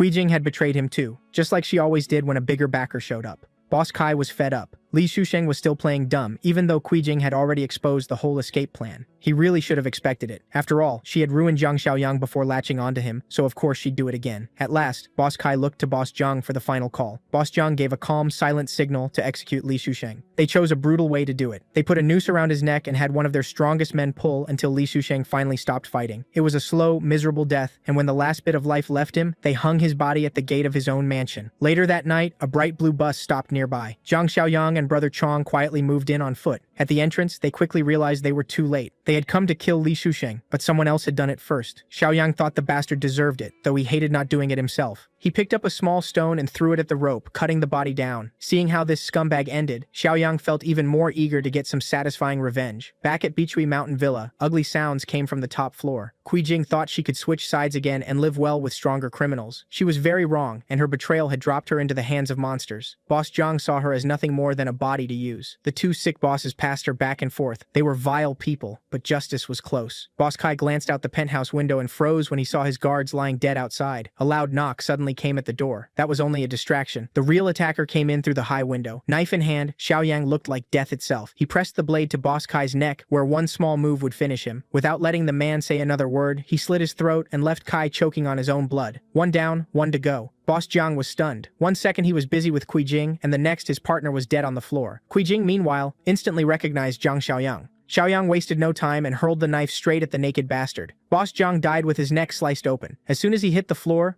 Jing let out a terrified scream. She wasn't foolish enough to think Xiaoyang had come to save her. Seeing him only filled her with more fear. Xiaoyang gave her a mocking look and walked to the door. As he slowly unlocked it, he wondered what Li Shusheng would think if he saw her like this. The moment the door opened, the mutated fat man came in. Li Shusheng was gone. Now he was only a mindless, flesh-hungry monster. He went straight for Jing's neck and tore into her flesh bite after bite. She begged for help, but no one answered. With his revenge complete, Zhang Xiaoyang shut the door on the two people who had betrayed and killed him in his past life. Outside, he talked with Brother Chong about getting rid of the bodies. The dead guards would make a fine meal for his mutant partner. But Brother Chong was still full from earlier and could only eat one corpse tonight. Even so, that was better than nothing. While Brother Chong ate, Xiaoyang's enhanced hearing picked up something interesting in the distance. In a building near Beechway Mountain Villa, a group of frightened survivors was being held against their will. Watching over them were a brutal chef and a creepy thug. The thug grabbed a little girl, picking her as their next meal because of her soft meat. The chef rejected her at once. She was too skinny. Instead, he wanted the chubby little boy clinging to his mother. The chef dragged the boy away while his mother begged him to stop. Annoyed by her, the chef knocked her down with a single swing. The mother cried and begged them to spare her son. It was all she could do. She pleaded with the other survivors for help, but no one moved. They were just relieved it wasn't them. Then gunshots suddenly broke through the room. 3 large holes ripped through the entrance. The guards instantly drew their weapons. As far as they knew, only the bosses had guns that powerful. Thankfully, the shots delayed the boy's terrible fate. The damaged door creaked open, and the guards aimed at it, ready to fire. But after a few seconds, nothing appeared.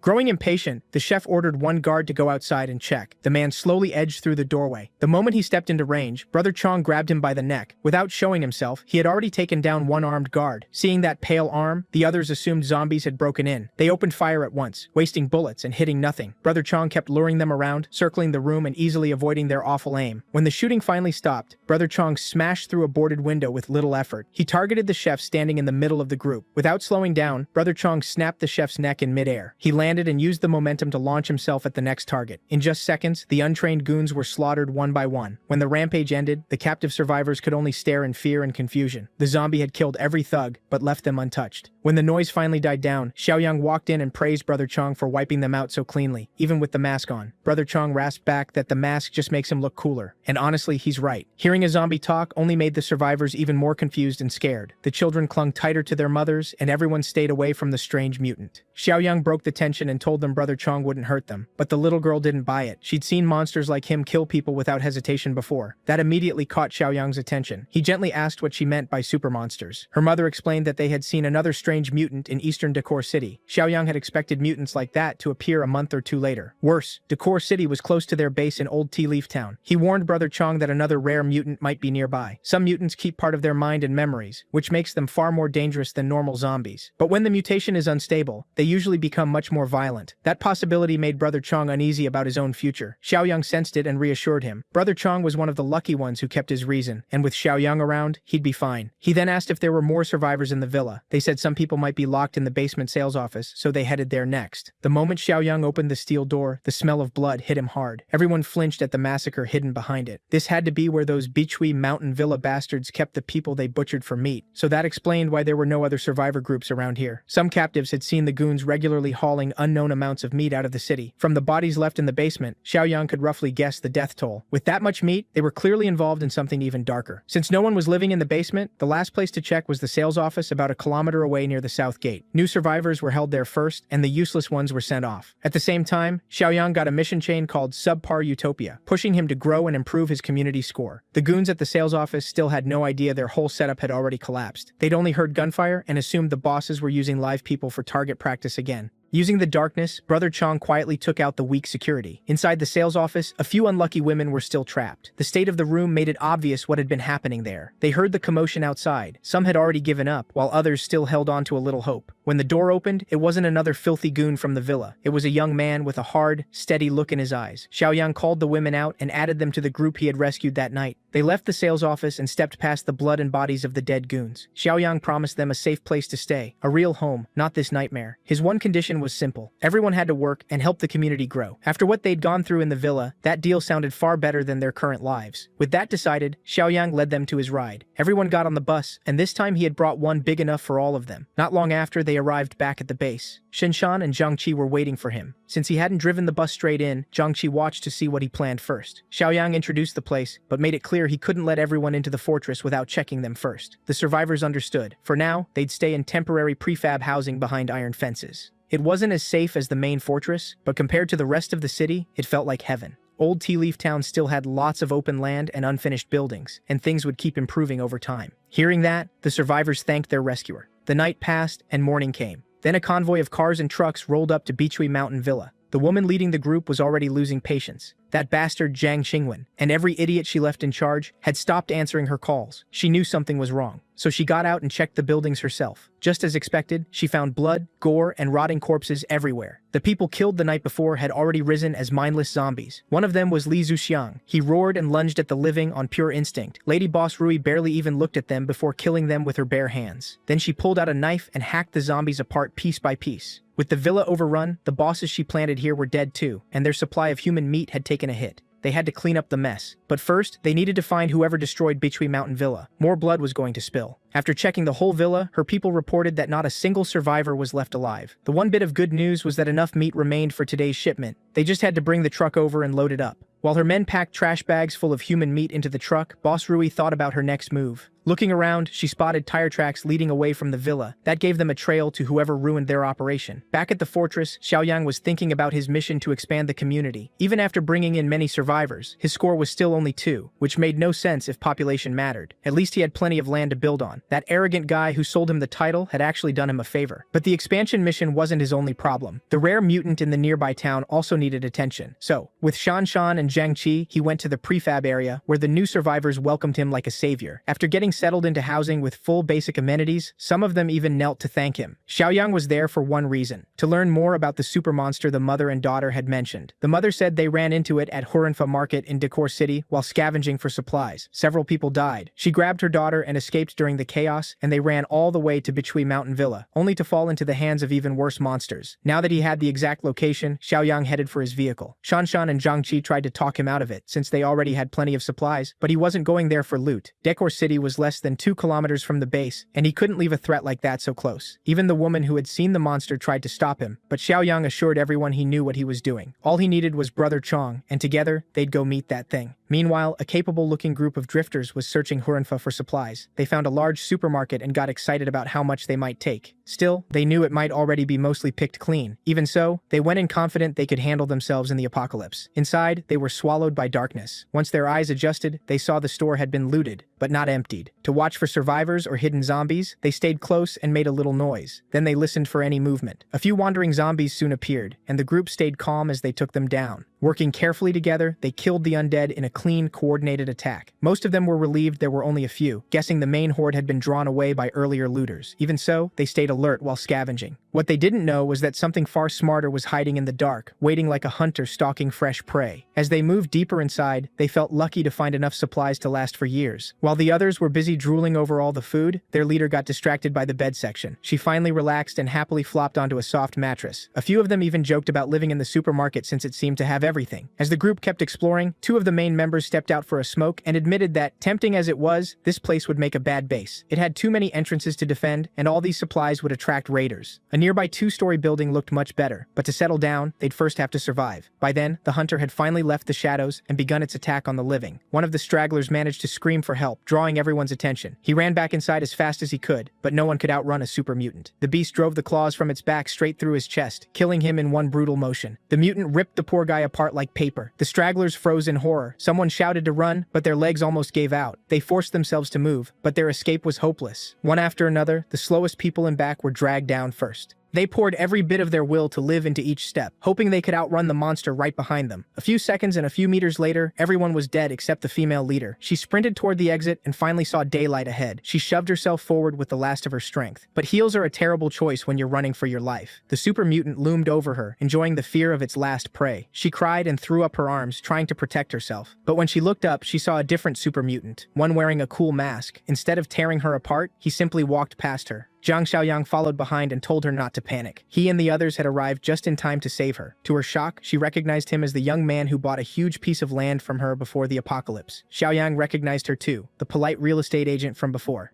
If he remembered right, her name was Ningguo, or Ning Wanwan. Their reunion was cut short by the sound of flesh tearing. Wanwan warned him about the monster in the mall, but Xiaoyang calmly said it was already being handled. She looked behind her and saw the 2 mutants facing off. The mall mutant viewed Brother Chong as a rival, while Brother Chong saw him as something to crush. It was the first time either of them had met one of their own kind, and both were eager to test the other. The mall mutant slashed with its long claws, barely missing Brother Chong's crotch. It even seemed to wonder if eating another mutant would help it evolve faster. As the mall mutant laughed, Brother Chong answered with a roaring punch. The blow was so heavy it smashed the monster's head into the tiled floor. Now the freak had to stop playing around and take Brother Chong seriously. Brother Chong lifted his foot over the monster's head. This was one time kicking someone while they're down was totally fair, but the naked freak was fast enough to leap away. Still laughing, the mall mutant seemed grateful to the humans it had eaten, growing stronger day by day. Brother Chong's instincts warned him of another attack. The mall mutant lunged right into his face, looking even more savage than before. The two traded dozens of blows in an instant. Zhang Qi started worrying that Brother Chong was losing ground for the first time. Xiaoyang, though, was glad they came. If this thing kept hunting, it might have become unstoppable. To swing the fight, Xiaoyang pulled out an AK-47 like it came from nowhere. He casually told Brother Chong to pin the beast for 1 second so they could finish this. As always, the dependable super mutant obeyed and focused on stopping the mall mutant's speed. Gunfire rang through the whole mall. One bullet tore through the monster's forehead, cracking its skull and blasting its brain to mush, but even that wasn't enough to kill a super mutant. It did hurt the beast though, and now it switched its focus to Xiaoyang. Jiang Qi was stunned. He had never seen something survive a clean headshot. If one bullet wasn't enough, Xiaoyang added more, then switched to full auto. The heavy rounds chewed up the mall mutant until it looked like rotten green cheese. When it finally collapsed, its body twitched as the last life left it. Xiaoyang suggested Brother Chong eat the super mutant. Maybe it would give him a big power boost. To his surprise, killing a threat like this also raised his community score and pushed his mission forward. Since the supermarket was still mostly untouched, they decided to grab supplies instead of leaving empty-handed. Xiaoyang's storage power made it easy. No trucks, no hauling, he could just stash everything in his separate space. Crude as it was, they figured the dead stragglers shouldn't be left to turn into zombies, so Brother Chong got dessert after his main meal. While Xiaoyang was gone, some rats started making moves. Boss Rui and a few subordinates followed the tire tracks to scout the enemy. From a distance, they studied the stronghold's size and defenses. Boss Rui's right-hand man judged that the base had a fair number of people but weak weapons. Their main edge was the sturdy warehouse. If that was all, then how had they wiped out Zhang Qingwen, Lin Guangkai, and everyone at Bichui Mountain Villa? Boss Rui guessed they must have used dirty tricks, maybe leading a zombie horde in. Full of herself, Boss Rui was already thanking heaven for handing her prey and a new base. For now, they needed to go back, gather their people and weapons, then strike when the fortress least expected it. The scouts turned around and drove off. Coming from the other direction, Xiaoyang's group was heading home. Jiang Qi told Wanwan their base had not just mattresses, but hot water too. Seeing other cars on the highway was rare now, so the group immediately tensed up and readied their weapons. The two cars passed in opposite directions, and neither side slowed down. But for one split second, Zhang Xiaoyang and Boss Rui sensed each other. A new mission appeared, Villain Nemesis Volume 1. If Xiaoyang stopped the invasion, he'd earn 50 points. He instantly felt those suspicious drivers had to be the invaders. To make sure, he went to Shanshan in the watchtower and asked if she'd noticed anything strange near the base. She said a car had passed in the distance but never came close enough to trigger alarm. That was enough for Xiaoyang. He called for Uncle Sheng and Old Li to gather everyone for an important meeting. Meanwhile, things at the coal plant in the southern suburb were going smoothly. Using a scratchy radio broadcast, Boss Rui's group lured survivors toward the plant with promises of a safe zone that needed workers. The survivors stayed alert. Anyone still alive this long had to be capable. Soon they spotted a car heading their way. It was Boss Rui and her people returning from scouting and welcoming the newcomers drawn in by the broadcast. The moment the survivors saw Boss Rui's looks, most of their good sense disappeared. She knew exactly how to use her charm to lower their guard. Smiling, she invited them into the camp. As they headed toward the coal plant, the survivors traded dirty little grins. They were led inside and stared at how large and clean the place was. It felt like they'd finally found a home. One of them said he needed to use the bathroom. Boss Rui offered to show him the indoor one, and the fool instantly took the bait. But she wasn't just helping him find the toilet. She stayed while he peed, openly sizing him up. Thinking it was an invitation, he told her not to be shy and bragged about how strong he was. One quick step and one stab ended all that talk. Boss Rui killed him cleanly. He never saw it coming. She had considered keeping him if he was worth it, but after seeing what he was working with, killing him was the easy choice. Outside, her subordinates had done their part too. Every survivor lured in by the radio was slaughtered. Back at the fortress, everyone answered Zhang Xiaoyang's call to discuss the coming battle. Old Li asked who would be crazy enough to target them. Xiaoyang said they still didn't know, and an attack could come any time. To prepare, Jiang Qi and Brother Chong would follow the boss to clear the unfinished building southeast of the base. The refugees had to be moved there so they wouldn't be exposed in the temporary housing area. Shan Shan and several others volunteered to help. Even the twins who looked nothing alike joined in. Caught up in the mood, even Lil Shuai volunteered, much to his mom's annoyance. Wanting to help too, Ning Wanwan offered to join the clearing team. While they went out, Uncle Sheng and Old Li would stay behind and guard the base. Everyone else would gear up. With Xiaoyang leading, a small army set out to clear the way for the war ahead. The moment they entered the southeast building, the place exploded into chaos as they cut down every zombie nearby. It was a brutal hunt, one that sharpened them for what was coming. After the first wave, Xiaoyang called for a break and checked on everyone. He warned them again that rough days were coming. For now, they would stay in the southeast building and clear it fully. When the refugees were brought in, they said they were willing to help fight too. The more Xiaoyang thought about it, the more he felt they needed more people who could fight, so he promised to send handguns and ammo later that day. If the enemy attacked, the southeast building and the fortress would stay in touch by walkie-talkie. Back at the coal plant, Boss Rui watched over their secret cannibal operation. Her number 2, who looked like he walked out of Full Metal Alchemist, and number 3 were both eager for a share of the fresh meat. Boss Rui was still furious that Beachway Mountain had been wiped out. Now they had to find food on their own. Number 2 and number 3 were obviously not happy about that. Still, they already knew who to hit for payback in the east suburb. Tomorrow morning, Boss Rui and number 2 would lead the attack on those normies. Back at the fortress, the work stopped for the night, and Zhang Xiaoyang finally checked the system. With 46 points saved up, he wanted to see the new daily crates. crates. When he opened the store, he found a level 2 awakening power crate for 25 points, plus a level 2 farming crate and a level 1 sugar, oil, and protein crate. Just the 2 level 2 crates would cost 40 points, but he decided to spend big. When he opened the priciest crate he'd ever bought, he got the overload skill. It boosts his physical stats by 25%, but after it ends, he'll be weakened. With his strength already crazy high, that extra 25% would push him into superhuman territory. He could hit about 8 times harder than an average Joe. Xiaoyang was dying to test the new skill on something or someone. The night stayed quiet, but the next day did not. A whole convoy of cars, trucks, and bikes rolled out from the southern suburb coal plant toward the east. Boss Rui went over the plan one last time. First, they'd drive through and kill the refugees outside. Then number 2 would break the gate, and everyone else would rush in with their modified vehicles and lay down covering fire. As for number 2, the starving freak didn't even bother wearing a shirt. As the enemy got closer, the fortress was already on full alert.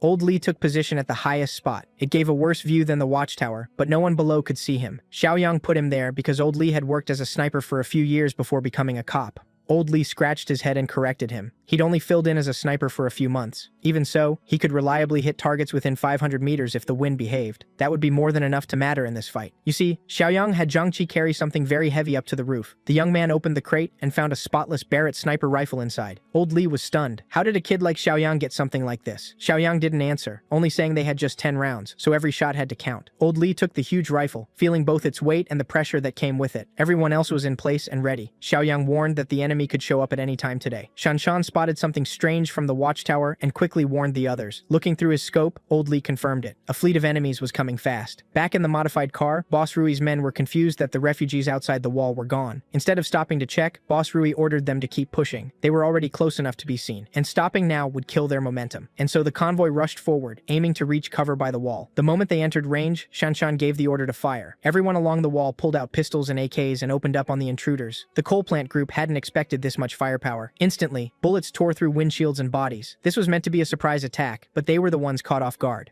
Boss Rui couldn't believe her plan had been exposed so soon, but it was too late to back out. She ordered everyone to keep charging, even as her people dropped left and right. For what it was worth, it worked a little. Some of them still made it to the base of the wall. What really mattered was getting number 2 and his giant automatic saw close to the gate. When he reached the door, number 2 hacked into the thick metal with brute force. Shanshan quickly warned everyone nearby that a monster was trying to break the gate. The people in the watchtower raised their rifles and fired. To make sure number 2 could keep working, Boss Rui and her men shot back with pistols and submachine guns. Under that pressure, the inexperienced defenders in the watchtower were forced back. Even Fatty Xiaokai got hit in the shoulder. Thankfully, it didn't look fatal. The enemy's aim and firepower were solid, and holding them back much longer would be hard. Some of the older folks tried to steady the younger fighters. They just had to hold on. They still had enough ammo for a long fight, but that wouldn't matter if the saw cut through the gate. Once it broke, they'd lose the advantage. Luckily, the calm boss already had a plan for after the breach. Xiaoyang quietly slipped out of the fortress, hiding his presence. Then he ran outside like bullets couldn't touch him. By now, Boss Rui's group had already used half their ammo, and number 2 still hadn't broken through. He needed only a few more seconds to open the entrance. The gate finally burst open. Shanshan and the watchtower group rushed down to support the people below. Boss Rui smiled. It had been rough, but they were finally in. Now she'd see how these rookies handled an evolver powered by human flesh. Using number 2 as a moving shield, she told her men to stay close behind him. The monster dropped the saw and used pure strength to widen the opening. With a clear line on the enemy, Xiaoyang signaled Old Li that it was his moment. Li Hongli steadied his heartbeat and breathing, then lined up the big guy. Once that huge head showed itself, Old Li's crosshairs snapped onto it like he had aimbot. Number 2 roared, more beast than man. Anyone who saw him would agree. As soon as that monster came through the gate, morale dropped hard. They fired everything they had, but his skin was too tough. Their bullets barely did anything. Number 2 pushed forward and tanked the gunfire without even needing armor. No matter the caliber, the rounds only left tiny marks before bouncing off. And even those marks vanished fast thanks to his crazy healing. Boss Rui loved the fear on their faces. She figured this was the first time they'd ever seen an evolver's power. Then the signal reached Li Hongli on the roof. He trusted both his aim and the Barrett's power. The Barrett kicked hard as it fired. One pull of the trigger blew the monster's head apart into blood and brains. The seemingly unstoppable number 2 dropped dead. Boss Rui and her men were stunned. The big guy had been their only cover. Who would have thought this little base had a weapon like that? With their biggest shield gone, Xiaoyang finally appeared, flanking the intruders with his AK-47. He opened fire at once, snapping them out of their shock. For Xiaoyang, it was like shooting fish in a barrel. Boss Rui knew this disaster was her fault. She had underestimated them, and now her people were were paying for it. Still, she wasn't going down easy. With a submachine gun in hand, she fired back while sprinting for the exit. With her teeth clenched, she desperately tried to escape. When she saw Xiaoyang's eyes, she finally realized he was the kid they had passed in the car the day before. To make sure she survived, she grabbed one of her own men. Without hesitating, she used him as a human shield. Xiaoyang noticed her inhuman reaction speed and realized she had to be an evolver too. After taking a burst of bullets behind her, the unlucky goon was thrown at the shooter blocking the exit. Xiaoyang had to dodge aside and stop firing. That brief opening was all Boss Rui needed to run for her car. Of course, old Lee wasn't about to let one of these invaders leave after wrecking their peace. He lined up the shot and acted like his Barrett was the strongest thing under heaven and earth. Man really thought he was Gojo. He missed the clean headshot and had to settle for blasting her super fast legs. Losing a limb made Boss Rui crash to the ground just inches from her car. Li Hongli felt bad about missing the kill shot, and as he chambered another round, one of Boss Rui's underlings dragged her into the car. Those two clearly knew how to escape a disaster, and they managed to swerve away with their tails between their legs. Xiaoyang ordered everyone to stop shooting. He didn't mind if these idiots came back later. He was just happy the system mission was complete. The reward was 50 points, which lifted everyone's mood. On top of that, Volume 2 of the Nemesis mission unlocked. Now it was his turn to attack the cannibals' base for another easy 50. Everybody in the fortress celebrated the huge win. As for losses, a few people were hurt by gunfire, but no one died. The wounded were taken to the medical room to get cleaned up, while the enemy corpses were sent to cold storage for Brother Chong's dinner. Since the base was safe again, the refugees were allowed back to their housing. Once he was alone, Xiaoyang checked how many points he got from that one mission and got excited to spend them that night. Back at the coal plant in the southern suburbs, the survivors limped home with only 3 people left, and Boss Rui had lost a leg. Number 3 met them, confused and worried. Embarrassed, Boss Rui admitted she messed up. She never expected the enemy to have heavy weapons. Then she snapped at her men and demanded human meat to recover. Hearing her act like nothing happened, Number 3 slowly smiled. Boss Rui kept cursing them out, calling them useless and saying none of them were worth Number 2's toes. That was the last straw for Number 3. She was weak now and still talked down to everyone. Boss Rui never saw a rebellion coming.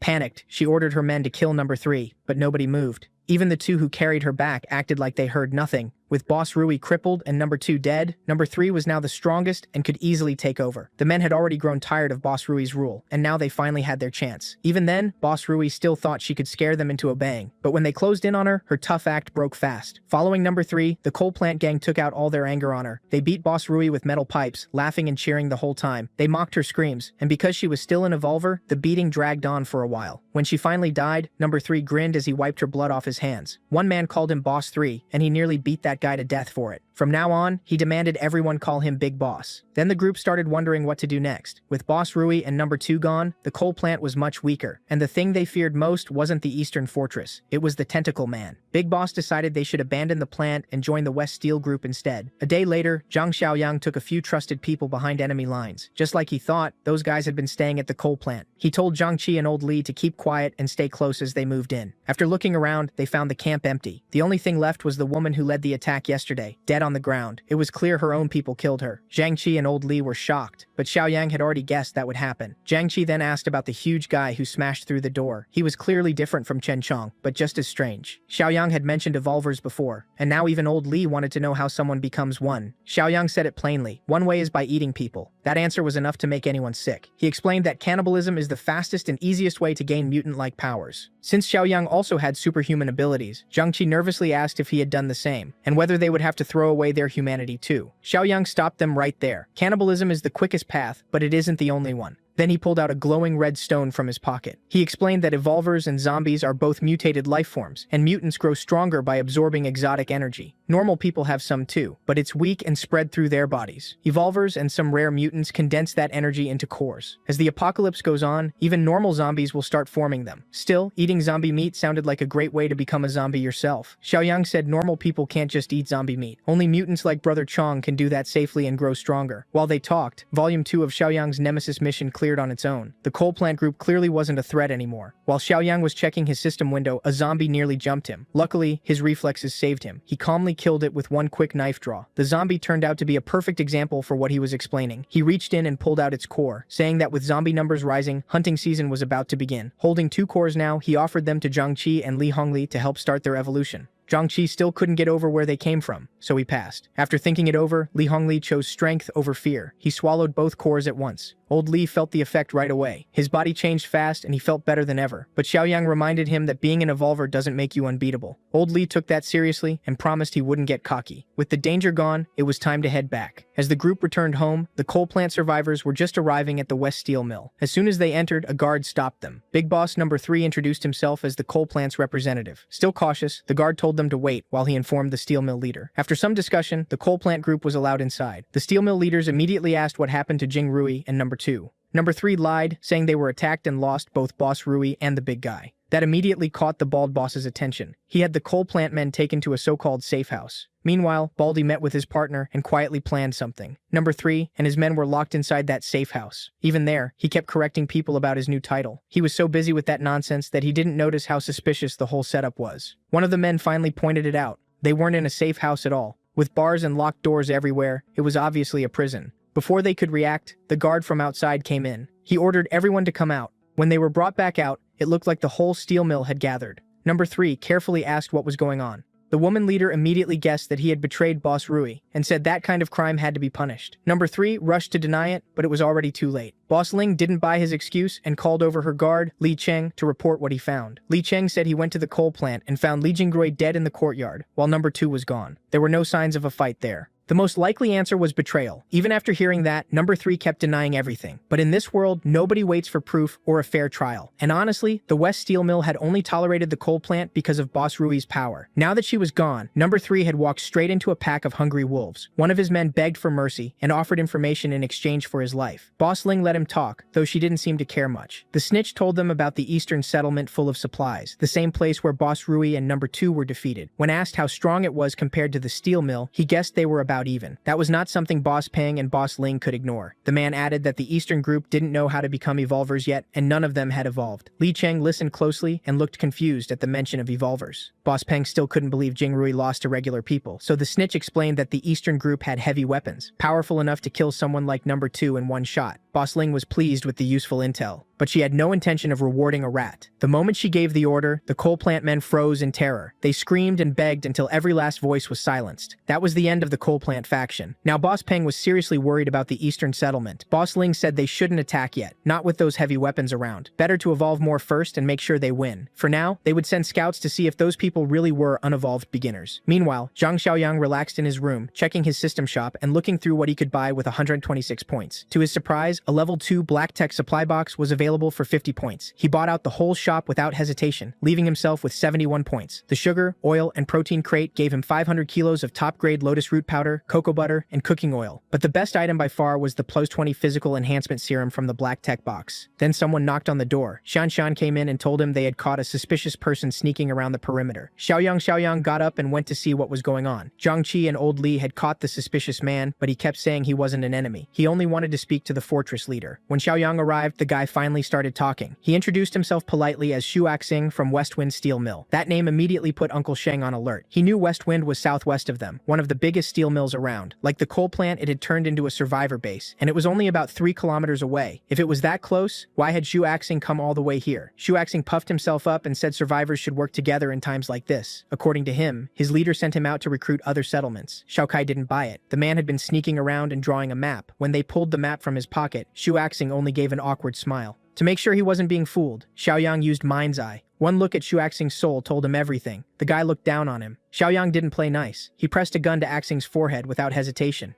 The man had clearly taken him for a fool. If he didn't start telling the truth, he was dead. Seeing how serious Xiaoyang was, Axing gulped. Even so, he stuck to his story and claimed his group was just being careful. Xiaoyang pulled Zhang Qi aside and asked if Axing had ever seen Brother Chong. Luckily, he hadn't. So Xiaoyang told his men to let Xu Axing go. He even gave the hand-drawn map back. Xu Axing was thrilled, thinking his act had worked. He hurried out of the fortress before Xiaoyang could change his mind. Watching the obvious scout leave, Xiaoyang smiled. He was already wondering how many system points that Westwind Steel Mill might be worth. After that, 5 calm months passed. But over at West Steel Mill, people were getting nervous as more of their members vanished one by one. They knew who was behind it, yet couldn't stop it. The tentacle monster was active again, and no one knew what to do. Some trash collectors heard movement in the garbage heap and froze in fear. Before one of them could run back and report it, he was killed. A sharp blade ended him on the spot. The screams reached Li Cheng. He heard the cries coming from the trash pile. The only garbage boy who escaped blamed the tentacle monster for his friend's death. Any mention of that thing had to be taken seriously. This time it had attacked in broad daylight. Li Cheng grabbed his gun, told the civilians to hide, and brought along evolvers with escape-type abilities. When they reached the trash heap, they spotted a suspicious figure right away. Li Cheng told his men not to fight. If they were noticed, they were to run. After looking closer, he realized the monster they'd feared wasn't there. There were tracks on the ground. Maybe it had taken its prey and left. Ever since Beechtree Mountain and Southern Coal Plant were wiped out, disappearances had only gotten worse. Before, the monster hunted across different settlements. Now the steel mill was its only hunting ground. Still, Li Cheng felt this case wasn't the tentacle man's doing. Back at the fortress, the progress over those 5 months was obvious. Zhang Xiaoyang had already lived longer than in his last run. If things kept going like this, rebuilding civilization might really be possible. His community score had climbed to 38. Even after all this time, the system mission about dealing with West Steel Mill still hadn't appeared. Meanwhile, everyone in his inner circle had been busy. When Shanshan and the others returned from their mission, Xiaoyang casually showed off and jumped from the top of the wall to the ground. Zhang Xiaoyang reported that the hunt had gone well. With their current strength, no one could fight them or track them. Even Xiaoning had started joining the adults on hunts. Shuya had been watching over him outside, and he was growing into a strong fighter. Today he even killed a zombie by himself. Because of Villain Nemesis Volume 3, the Fortress team had been hunting zombies, removing threats, helping possible allies, and collecting every mutant core they found. Xiaoyang still wasn't sure about the potential allies part. Maybe the system meant West Steel Mill. Since the mission still hadn't triggered, he decided to act first and sneak into the mill alone. Old Li strongly objected. Uncle Sheng said they'd been dealing with enemy scouts around their land for months, so those people probably meant trouble. Xiaoyang reassured them. With his strength, even Brother Chong couldn't hurt him. They might as well find out now if the steel mill was friend or foe. He left Uncle Sheng, Old Li, and the rest of his inner circle in charge of the fortress and the nearby refugee town. The place would likely hold, but everyone still worried. Without Xiaoyang, the settlement could fall apart. Back at the steel mill, Li Cheng returned from checking the trash heap. He tried to speak with the bosses, but the guards stopped him at the door. Annoyed, Li Cheng grabbed one by the throat and lifted him up. Then he realized he'd lost control again and forced himself to calm down. He set the guard down and apologized right away. The truth was, Li Cheng had been worried about these outbursts for months. He was having a harder time controlling his emotions. Once the bosses heard his voice, they allowed him in. Li Cheng entered carefully and found Boss Ling alone in her office. He offered another explanation for the recent disappearances. At one of the latest scenes, he'd found a woman's footprints, so maybe the tentacle man wasn't behind every death. Maybe another killer was out there. Boss Ling didn't reject the idea, but told him to keep quiet for now. The tentacle man had already scared the whole settlement enough. They couldn't risk making people too afraid to leave their homes. Li Cheng tried to argue, but when Boss Ling leaned in close, he folded and turned red. He awkwardly excused himself and said goodbye. Li Cheng was a tough man, but around Boss Ling, his brain stopped working. Then a mocking voice came from another room, calling her careless. Boss Ling snapped back that she could give the job to someone else if he hated her methods so much. The voice belonged to Baldy Peng, who was busy cutting up the garbage boy's corpse. These days, Ling did the killing and Baldy handled cleanup. They tossed away the heads and ate the bodies. At the same time, Xiaoyang kept clearing zombies as he made his way toward the steel mill. Once he got close, he needed a disguise. He pulled out a pair of scissors from his storage and did something insane. He cut his own hair with his eyes closed, then he scooped up dirt and smeared it all over his face. To finish the look, he put on glasses. For someone trying to look rough, he didn't look bad at all. When he got near the steel mill, one of the patrol guards spotted him. A stranger near the perimeter was bound to draw suspicion, but Xiaoyang just smiled and acted happy to find other survivors. Once the guard assumed he was alone, his attitude changed fast. He first asked how Xiaoyang had managed to survive out there so long. Xiaoyang made up a story about being part of a 10-person group that got wiped out by a zombie horde, leaving him as the only survivor. When asked about his strength, he said he was pretty capable. After surviving several zombie attacks, he'd gotten good at fighting the undead. The guard was really trying to find out whether he was an evolver. Since Xiaoyang said nothing about evolution, the guard gladly brought him inside. On the way, the guard explained that Xiaoyang had to pass a test first. From that alone, Xiaoyang could tell this steel mill was full of snakes. As they approached the entrance, Li Cheng noticed the stranger being escorted in. The patrol guard stumbled through an excuse, saying he was just taking the lone survivor somewhere private for a security check. Li Cheng wasn't having it. If they were searching him, they could do it right there. He took over and told the stranger to hand over any weapons before entering. Xiaoyang hesitated, saying he didn't like going unarmed into an unknown place. Li Cheng understood the caution, but rules were rules. Outsiders got disarmed or sent away. Still acting reluctant, Xiaoyang handed over his blade. Not that it mattered, he had plenty more in storage. Li Cheng then gave him a full pat-down to check for hidden weapons. Xiaoyang was a little surprised to find someone with actual principles in a place this rotten. It was very different from the savages at Bechui and the coal plant. Seeing that the stranger had survived outside with only a dagger, Li Cheng asked if he was an evolver. Played dumb and said he just felt stronger every day. To be safe, Li Cheng took him to the boss first. For now, Xiaoyang had to sit in their so-called reception room. It felt more like a jail cell. He could tell right away the door was reinforced like a prison door. A few minutes later, Boss Peng opened it and carefully stepped in, asking the stranger's name. Xiaoyang hesitated, then gave the fake name, Zhang Ye. Peng came to confirm whether Zhang Ye was really an evolver, and the quickest way was to test his body, so Baldy Peng suddenly hurled a hatchet straight at his face. Zhang Ye calmly tilted his head aside and let it slam into the wall. For a second he thought about striking back, but the bald man was clearly just testing him, so he stayed in character and shouted at Peng for nearly splitting his skull open. Peng burst out laughing. That dodge was proof enough. If he wasn't an evolver, he'd be dead. Since they were both evolvers, Peng pushed him to explain how he became one. He hinted he knew about the cannibalism method and warned Zhang Ye to keep it secret. Only a few people in the camp know, and if it leaks, Peng will know who to kill. To prove it, he lunged forward and acted like he was about to crush Zhang Ye's neck. Good thing it was just a threat. If Peng had really rushed him with a weapon, Xiaoyang would have fought back, and killing him now would ruin the mission reward.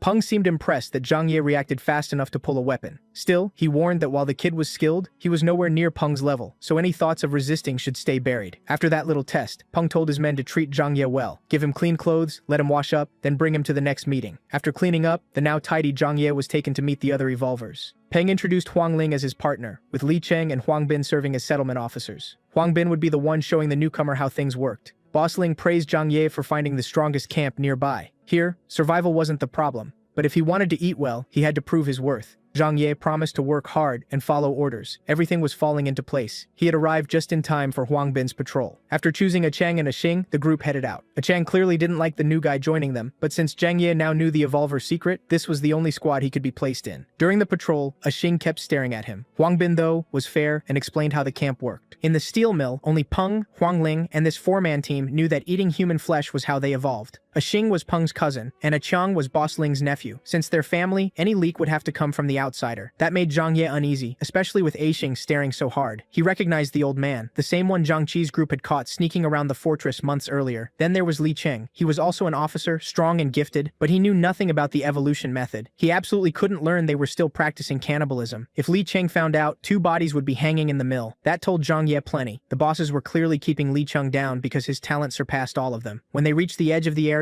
Huang Bin told everyone to stop. They were near a small camp with 7 people. His team had watched them for 4 days and saw no signs of evolvers. When Zhang Ye asked if they were hunting them, Huang Bin laughed. He said raising was a better word and told Zhang Ye to change his way of thinking instead of clinging to morals. To these evolvers, normal humans weren't even the same species anymore. They saw themselves as the top predators. So the plan was simple. Capture the camp, keep them like livestock, and butcher them later. They didn't even need all 7. 5 or 6 would do, the rest could die here. For now, the new guy just had to watch how it was done. The small group had been living in peace for months, working every day to make their camp better. Then while they were fixing things up, a zombie horde suddenly reached their hidden shelter. The survivors grabbed their weapons and got ready to fight. But having guns means nothing if you freeze when it's time to fire. As his friends dropped one by one builder could only shake in terror, waiting to be next. Meanwhile, Zhang Ye and the patrol just watched from the side, listening to the screams. Huang Bin said this method was necessary. They didn't have enough supplies to feed more people. Once the zombies had thinned them out, Huang Bin's team finally moved in. One woman screamed as the monsters closed in on her. Then, in one quick strike, the zombies around her were cut down and beheaded. She froze in shock. A moment ago she thought she was dead, and now her savior was reaching out a hand. Huang Bin fought with a hammer, and a Xing used twin daggers, fast and deadly. After clearing the horde, Huang Bin introduced them as evolvers from West Wind Steel Plant. The survivors didn't know what an evolver was, but they were just grateful to be rescued. That short fight gave Zhang Ye useful info. Huang Bin's team seemed about as strong as Zhang Qi's subgroup. Then his whole body tensed as he felt a hungry presence nearby. He turned and spotted an open room in a building close by. Seeing no one there, he brushed it off as his imagination. Huang Bin called him back to help clean up. Even so, Zhang Ye couldn't stop thinking about that presence in the abandoned building. And he was right to worry. Something monstrous was hiding there. The clueless survivors even shared useful info. They still had supplies in a warehouse. Zhang Ye was left to oversee gathering them, while Huang Bin's men prepared to move a small truck later. He also had to stack the bodies of the people who had just died. The survivors who were still alive followed Huang Bin like he was their savior, which actually worked out great for Zhang Ye. It gave him room to move on his own. On the way back to the steel mill, the survivors kept thanking Huang Bin. One naive girl asked a Chang if the camp had a bath. The creep grabbed her right away and bragged that they had hot water and soap. Then the mood suddenly shifted when a Xing's instincts kicked in. Huang Bin noticed and got serious. He shouted for everyone to stay alert before whatever was coming reached them. A Chang still kept sticking close to the girl, even though she was clearly uncomfortable. A Xing may have sensed danger first, but he couldn't tell where it was coming from. Even so, he trusted his gut. Something was out there, and he was right. A Chang was the first to die when something sharp shot in and pierced his neck before he even knew what happened. Huang Bin panicked at once. He recognized that attack. The tentacle monster was here. The tentacle pulled back, leaving everyone tense. Then the creature was suddenly already inside Huang Bin's fighting range. While the group got torn apart by the monster, Zhang Ye calmly collected mutant cores from the dead zombies. Out of the whole horde, 2 zombies had dropped cores. Not a bad haul. He would have kept up the act and pocketed more if he hadn't heard desperate screams in the distance. Huang Bin was finished. The monster's tentacles had wrapped around his whole body. To end him, the beast squeezed until blood poured from every opening and even snapped one of his legs with a crack. The survivors were horrified. Even a Chang's hotshot act was gone. He looked ready to break down. Sensing he was the last real threat, the monster turned to the only evolver left. A Chang slowly backed away, frozen with fear. To save himself, he grabbed the girl he'd been creeping on and threw her into the tentacles to buy time. The monster gladly took the easy prey. Only this time, it wasn't anything pretty. Ended with a brutal, crushing death. But the woman wasn't done yet. Her real savior arrived in style, cutting through the tentacles and pulling her free. Maybe Zhang Ye and his knife really could handle the monster everyone feared. Zhang looked the creature over and didn't seem scared at all. That's because this wasn't the real tentacle monster, just one of its sons, as the steel mill people call them. See, the main monster often mutters the word son and can turn normal zombies into these tentacled freaks. Even Baldy Peng and Boss Ling would have trouble with one alone, or so a Chang believed. So he started looking for a chance to run. He shouted for Zhang Ye to hold it off while he got help, then sprinted away. Following his example, the terrified survivors ran too. Zhang Ye could hear the betrayal plain as day. That coward had just thrown him away. The tentacle's son recovered and went after Zhang Ye, mad about those cuts. The newly regrown tentacles wrapped around him, and he didn't even fight it. He was actually curious about this whole evolved mutant having offspring thing. He stayed so calm because he had the power to back it up. He wanted to test this nasty creature for himself. The two ended up in a tug-of-war with the tentacles between them. Then it hit Zhang Ye. He'd never really tested the ability he awakened months ago. Today felt like the time. He planted his feet hard, steady as a rock. Finally, he used physical overload, pushing his body to a terrifying level at once. The boost was absurd. Before he was only holding even. Now he was dragging the tentacle son across the ground. When it got close enough, he stopped it with one step. The beast couldn't speak, but its roar had changed. It sounded scared now. The only survivor who stayed behind watched in shock. A normal-looking young man was tearing apart the monster that had crushed a whole team of fighters with his bare hands. By the time Zhang Ye finished, its head, limbs, and body were ripped apart and scattered. Zhang Ye walked over and asked the woman if she was okay after nearly being crushed. Seeing all the blood on his face, she screamed in fear. Now she thought he was the real monster. Zhang Ye wiped his face, smiled, and told her he wasn't one.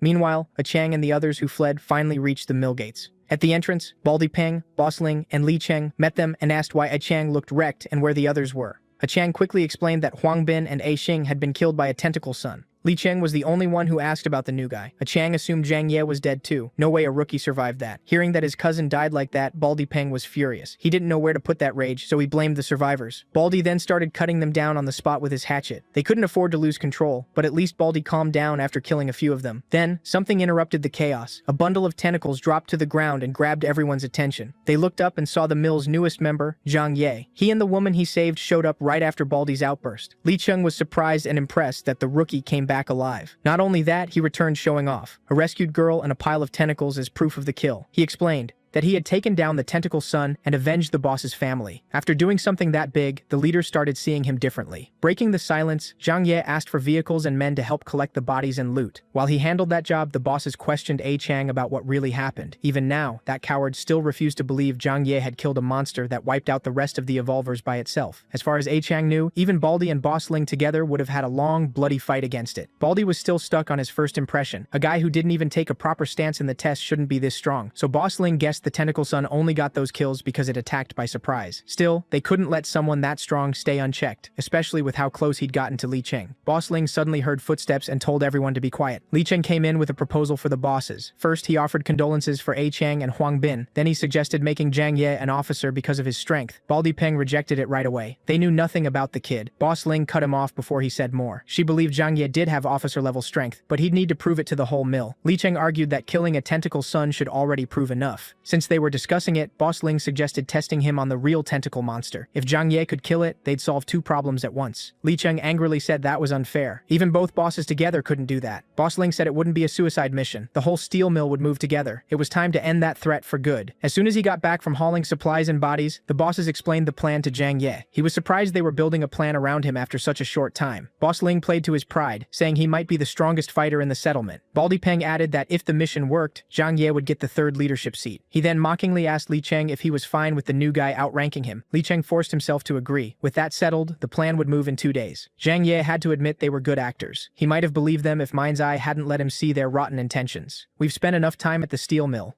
Back at the Eastern Fortress, everyone was on edge. Their boss, working undercover in enemy territory, was calling in. Old Li and the others grabbed the walkie-talkie and listened closely. Xiaoyang reported the plan to take down the mill. In 2 days, they'd meet at the South Suburban Park. It was finally time to wipe out the last big threat in the area. Old Li took over the detailed planning. Everyone agreed Uncle Sheng should stay behind because of his age, and because the base still needed him. This mission carried bigger risks than anything before. Their best fighters had to be ready. Brother Chong, Shan Shan, Zhang Qi, and the rest of that team would be key. In the corner of the room, little Shuai insisted he wanted to fight too. His mom quickly shot that down. War was for adults, not kids. But she hadn't seen him during their hunting runs. Little Shuai was no weakling. Even among the core team, he could hold his own. Old Li needed every capable hand, and in times like this, it was better for little Shuai to gain experience early. 2 days passed fast, and the hunt began. Baldy Peng and Boss Ling led everyone to the tentacle monster's last known location. The disguised Zhang Ye asked how they would lure it out, and Baldy told him not to rush. They had a plan. Right then, Zhang Ye quietly checked the whole area. He turned his eyes to a nearby building and spotted the signal from his fortress team. Up on the roof, they were fully armed and watching from above. They couldn't move any closer because their boss had ordered them to stay back until it was time. For now, all they could do was set the ropes. Once things started, they'd strike from the side. Down below, Boss Ling called over one of the skinny porters carrying supplies. The boy looked up and asked what she wanted. With a cold smile, she told him to go into the park. The porters were only there to carry gear and loot, and Li Cheng could not just watch while she did something this cruel. In Boss Ling's mind, no bait was better than a young boy. The monster kept muttering about a son, so they would give it one. She promised they'd save him once the monster appeared. The starving porter was terrified. No one wanted to be bait. Baldy Peng stepped in. He grabbed the boy by the collar and threatened him if he refused. Then with his evolver strength, he hurled the poor kid deep into the park. The throw was so hard it probably hurt him badly. Up in the building, Old Li stayed alert as things finally started moving. He gave the signal, and everyone started climbing the building with ropes. In the middle of the park, the skinny boy got up, staggered around, and cried for help. Nobody answered. Then a loud voice boomed through the area, muttering, "Son."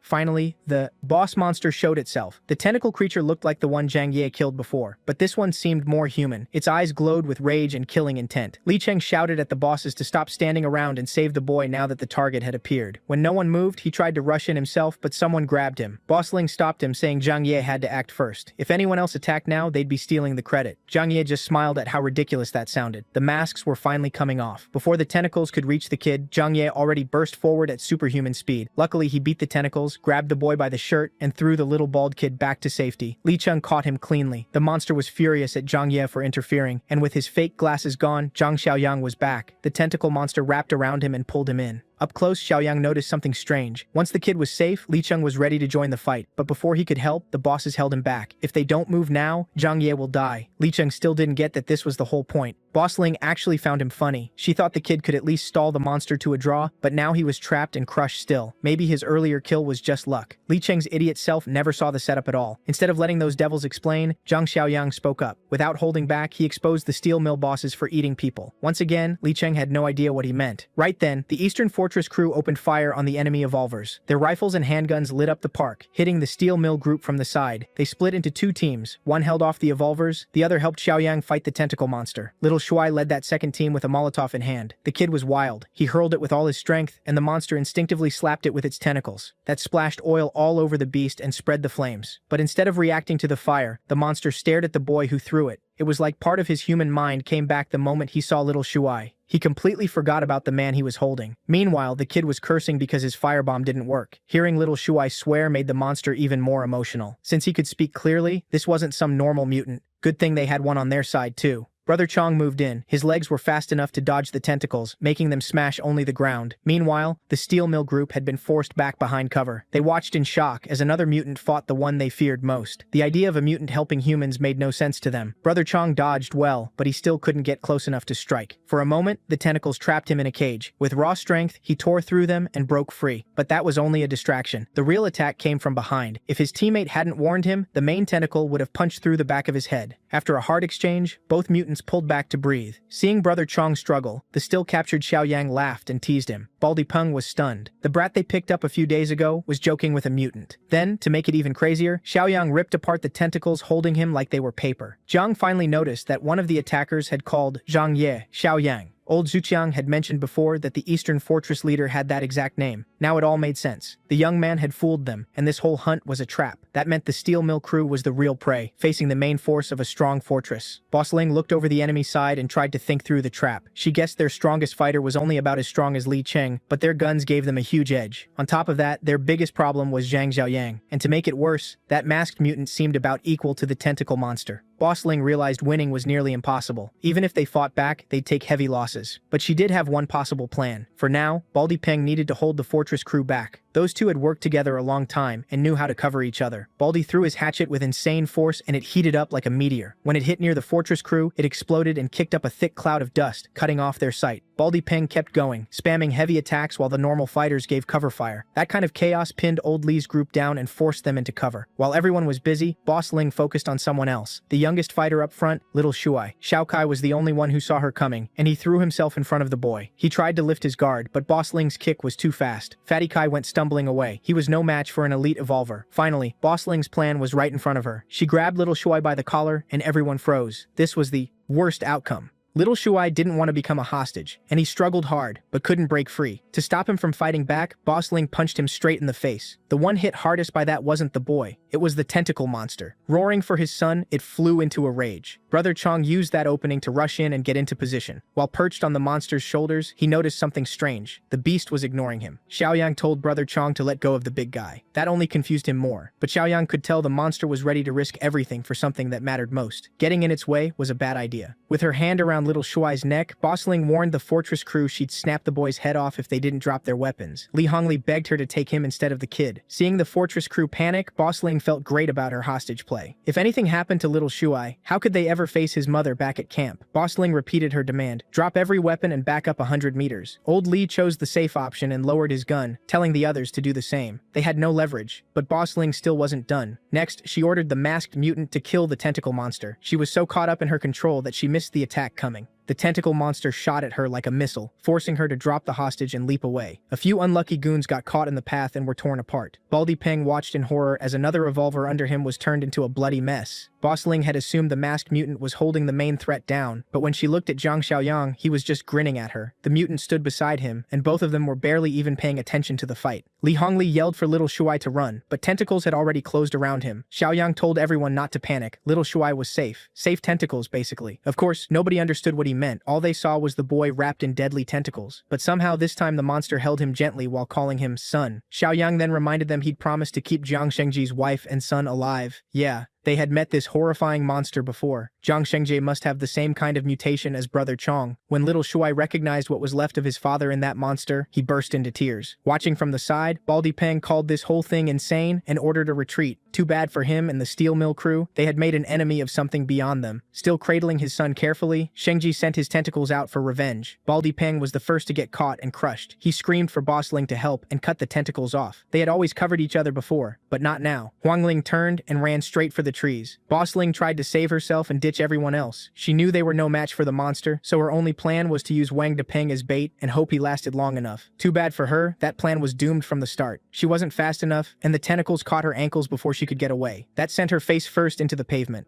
Her glasses shattered and her nose went with them. Right away, she knew this was about to get ugly. The tentacles dragged her back into the park without mercy. Baldy Peng actually smiled. She had tried to throw him away, so seeing her dragged back felt like justice. Even so, Peng still wanted to use whatever help he had left, so he turned to Li Cheng. Before that loyal idiot could help the boss who had already sold him out, Zhang Xiaoyang blinked behind him for a quick word. His offer was simple. Stay still, and Li Cheng gets to live. Xiaoyang was letting the tentacle monster handle the rest. Pure slaughter. It started with Baldy Peng. His shiny bald head got slammed into the ground. The first hit left him dizzy, probably a concussion on the spot. Then Shengji finished the job fast. The tentacles whipped him apart with brutal force until flesh, guts, and eyes were all mixed together. With Baldy Peng gone, Boss Ling was next. Her strength meant nothing in that crushing grip. Now her life was in those dark, slimy tentacles. Her death was slow and cruel as the pressure kept rising until blood poured from every opening. The crushing only got stronger until she was reduced to a lump of meat. Shengji gave her the worst death possible for taking his son hostage. With the last boss dead, Nemesis of Evil Volume 3 was complete. Xiaoyang earned 80 more points, bringing his total to 151. Now he finally understood why the mission mentioned a possible ally. Somehow he had gained another mutant. Then he turned to Li Cheng, who clearly had questions. First, he asked if Xiaoyang was the leader of the East Fortress. The next question was about the cannibalism mentioned earlier in the chaos. Xiaoyang answered bluntly, "People do not become evolvers through luck alone." Slowly, Li Cheng started putting the pieces together. He remembered the early days at the steel mill, when he looked after a woman and her daughter. One day, the little girl asked for some of his canned meat. He gave it to her without a second thought, thinking it was nothing serious. Then the truth hit him, and he froze like he was about to snap. A few days after he shared that meat, the first so-called tentacle monster attacks began. The woman he had been helping lost her daughter. Now he realized those attacks were just a cover to thin the herd and kill their own people. The thought made him sick. That canned meat given to the stronger fighters was made from human flesh. The steel mill bosses turned him into an evolver by tricking him into cannibalism. Li Cheng lost it. He punched the bloody mess that used to be his boss, screaming until blood splashed all over him. By the time he wore himself out, he looked freshly born and red. Then he faced Xiaoyang, bared his teeth, and asked if he had gained power the same horrible way. Li Hongli stepped in and cleared the air. They were not cannibals, just better informed than most survivors. With Xiaoyang's knowledge, they knew other ways to grow stronger. To prove it, Xiaoyang handed Li Cheng a mutant core. Mutant cores are rarer than human flesh, but far stronger and free of those nasty side effects. Li Cheng had likely felt those effects already. Evolvers made through cannibalism struggle with strong emotions and become more likely to snap or turn violent. Sadly, Li Cheng could not go back to who he was before. All he could do now was stop eating human flesh so the urges would not get worse. As for Shengji, Xiaoyang was just happy the father and son had found each other again. When asked if he could talk clearly, Shengji answered in broken, hard-to-understand words. He could only piece together rough phrases. Still, Xiaoyang seemed to understand him just fine. Like Brother Chong, Shengji's mutation damaged his speech, but not his mind. Bringing him back to base like this would only terrify people. Luckily, Shengji was used to living in the city. Seeing his son safe was enough for him. He called Xiaoyang super high IQ, his way of saying the kid was smart. With every threat gone, Westwind Steel Mill had no leader left. Maybe Li Cheng could take charge, but after learning he had become a cannibal, he no longer trusted himself to lead. So Xiaoyang put Li Hongli in charge of overseeing the steel mill, and the former cop agreed. As for Li Cheng, he promised to keep the darkness inside him under control if he joined the fortress. While the mess in the park was ending, something serious was happening near the edge of City S. A group of survivors was under attack. Strange creatures chased them through a city covered in green haze. They had to make brutal choices, leaving behind anyone who could not be saved. Once those vine-like monsters got close, the only move was to run. So they did. The people left behind died horribly. As the green fog spread, the plants kept taking over. By the time they finished feeding, the victim was no longer recognizable. Then a corpse controlled by living plant monsters stood back up. City S had become a nightmare. The group kept shrinking as they fled, and one woman finally ran out of breath. Her boyfriend tried to drag her forward, warning that stopping meant getting torn apart. Then a strange sound came from nearby. When they listened closely, they realized it was wind, which meant the edge of the forest was close. The way out was near, but so were the mutants. They could not waste even a second. The couple at the back tried to encourage each other. Safety was almost there. After a few more minutes, they finally saw light ahead. Then the woman got snagged by a loose vine that moved like it could see. It wrapped around her neck and lifted her into the air, cutting off her breath. The vine belonged to a giant Venus flytrap mutant, and everything happened in an instant. Her body was torn in half. The lower half dropped to the ground. Her boyfriend completely broke down, screaming about Xiao Tong and losing his mind. But the group had no time to mourn. The plant mutants were already close enough to hear. Their leader slapped the man hard to snap him out of it. Xiao Tong was dead, and nothing could change that. Now he had to choose whether he wanted to keep living. In the end, the group escaped the forest and entered another city. The plant mutants kept coming after them, slow but steady. They lacked speed, but made up for it with numbers. Their leader kept moving until he found a place he recognized. He was sure they had reached M City Wilderness Park. What felt strange was how empty it was. No people, no zombies, nothing. After what happened in City S, maybe everyone here had evacuated too. Then the group spotted someone hiding by a street pole, and not very well. Since the figure did not attack, they assumed he was human and asked where the evacuation point was. Big mistake. The one they asked was Zhang Shengji, the tentacle monster. Once he showed his dark skin, black eyes, and writhing tentacles, the survivors realized just how badly they had messed up. They took off running again, and did not stop until they thought the monster was gone. Then they wondered if even the land outside the forest had already fallen. Before they could rest, the plant hunters found them again. Now they were trapped. The mutants had surrounded them from every side. The survivors began to break. Some thought they might have lasted longer if they had stayed in the forest. Maybe Xiao Tong would still be alive. As the plant mutants closed in, the men faced a grim choice. Their leader looked ready to kill himself before letting those creatures do it. Luckily, it did not come to that. Shengji's tentacles shot across the street and ripped the heads off the weaker plant mutants with ease. This was his turf, and he was not letting invaders into the park. Back at the eastern fortress, Zhang Xiaoyang stood under the moon, quietly staring over everything he had built. His utopia plan is going great. The community score is now 62, and his shot points hit 231. At this point, Xiaoyang is basically rich. With that many points, the daily shop feels pretty nice. Today he can get a level 2 armed deterrence box for 20, a level 2 black tech box for 50, or a level 3 superpower awakening box for 100. That last item even shocked Xiaoyang. He instantly started spending and cleared the whole shop. The armed deterrence box gave him an armored jeep. The black tech box had another physical enhancement serum, and the superpower box gave him a level 1 enslavement mark. That skill lets him enslave one living thing, but he has no reason to use it yet. Brother Chong, Brother Shengji, and Li Cheng are all still steady. Right after that shopping spree, a new chance to earn points appeared. The mission called Weed Control Volume 1 had officially started. At first, he thought it was just about gardening. Then Brother Shengji updated him about the army of plant mutants moving in, and the mission made a lot more sense. Later that night, people from the fortress gathered outside the wall to carefully watch the tentacle monster. Shengji brought the survivors he saved to the east side to meet the boss, dragging a plant mutant corpse along for inspection. From the crowd, Shengji's wife and son ran to him in joy. He could say the words, but wife was gone from his brain, so he called her, "Marry me." Even now, Xiaoyang is the only one who can easily understand his broken way of talking. The family reunion was strange but sweet, with tears and hugs all around. Xiaoyang wasted no time and started checking the dried-up mutant corpse. Shengji tried to explain, but he didn't have enough words to tell it clearly, so the survivor leader took over. They came from City S and were driven out by these plant mutants. City M isn't safe either, but it's still in much better shape than City S. On the way to the fortress, the new group saw plenty of zombies wandering around. Xiaoyang sent one of his men to bring back the armored jeep he had parked 2 blocks away. Tonight, he wants to check the border between the two cities. With the armored jeep and the survivor guiding them, they got there smoothly. Only a few hours had passed, but the vines had already grown much taller and spread even farther. To understand the problem better, Xiaoyang wants to head deeper into the jungle. The survivor had just escaped that nightmare, so of course he wanted no part of going back. But ignoring it isn't an option. If this keeps up, the nearby Westwind steel mill will be swallowed, and both production and daily life will take a hit. Still, before pushing deeper in, Xiaoyang decides something else should come first. He wants his people stronger, so they can handle danger without relying on him every time. Old Li and the new steel mill crew will join too. For the next few days, everyone is going on a big hunting run. As for the steel mill, another mutant is lurking nearby, and it's been feeding on zombies. Luckily, they won't have to deal with that ugly thing for long. Tonight, Xiaoyang moves like an assassin. With one clean slash, he killed the zombie-eating mutant. Once the big threat was gone, the rest of the crew could really cut loose with their guns. They poured bullets into the normal zombies marching through the city. Under Xiaoyang's command, they searched the bodies and collected mutant cores. They kept repeating the process, slowly building up their supplies. What they didn't know was that an overfed evolver had been roaming the city, hunting for fresh human meat. Normal zombies aren't a threat to him at all. He can kill regular walkers with ease. Since humans have become harder to find, he's been stuck roasting zombie meat. All he really wants is clean human flesh. And luckily for him, the smell of his favorite food is drifting right to him. Under Li Hongli, the steel mill has been running better, but their new guns are making some guards way too cocky. Some are even leaving the perimeter just to shoot zombies for fun. That's the scent the buff evolver picked up. He licked his lips, craving the best kind of meat. Humans who haven't eaten their own kind. The so-called pure humans. Still, he isn't stupid. He can tell those people have heavy firepower, so charging in alone would be risky. He knows he should wait a few more days, but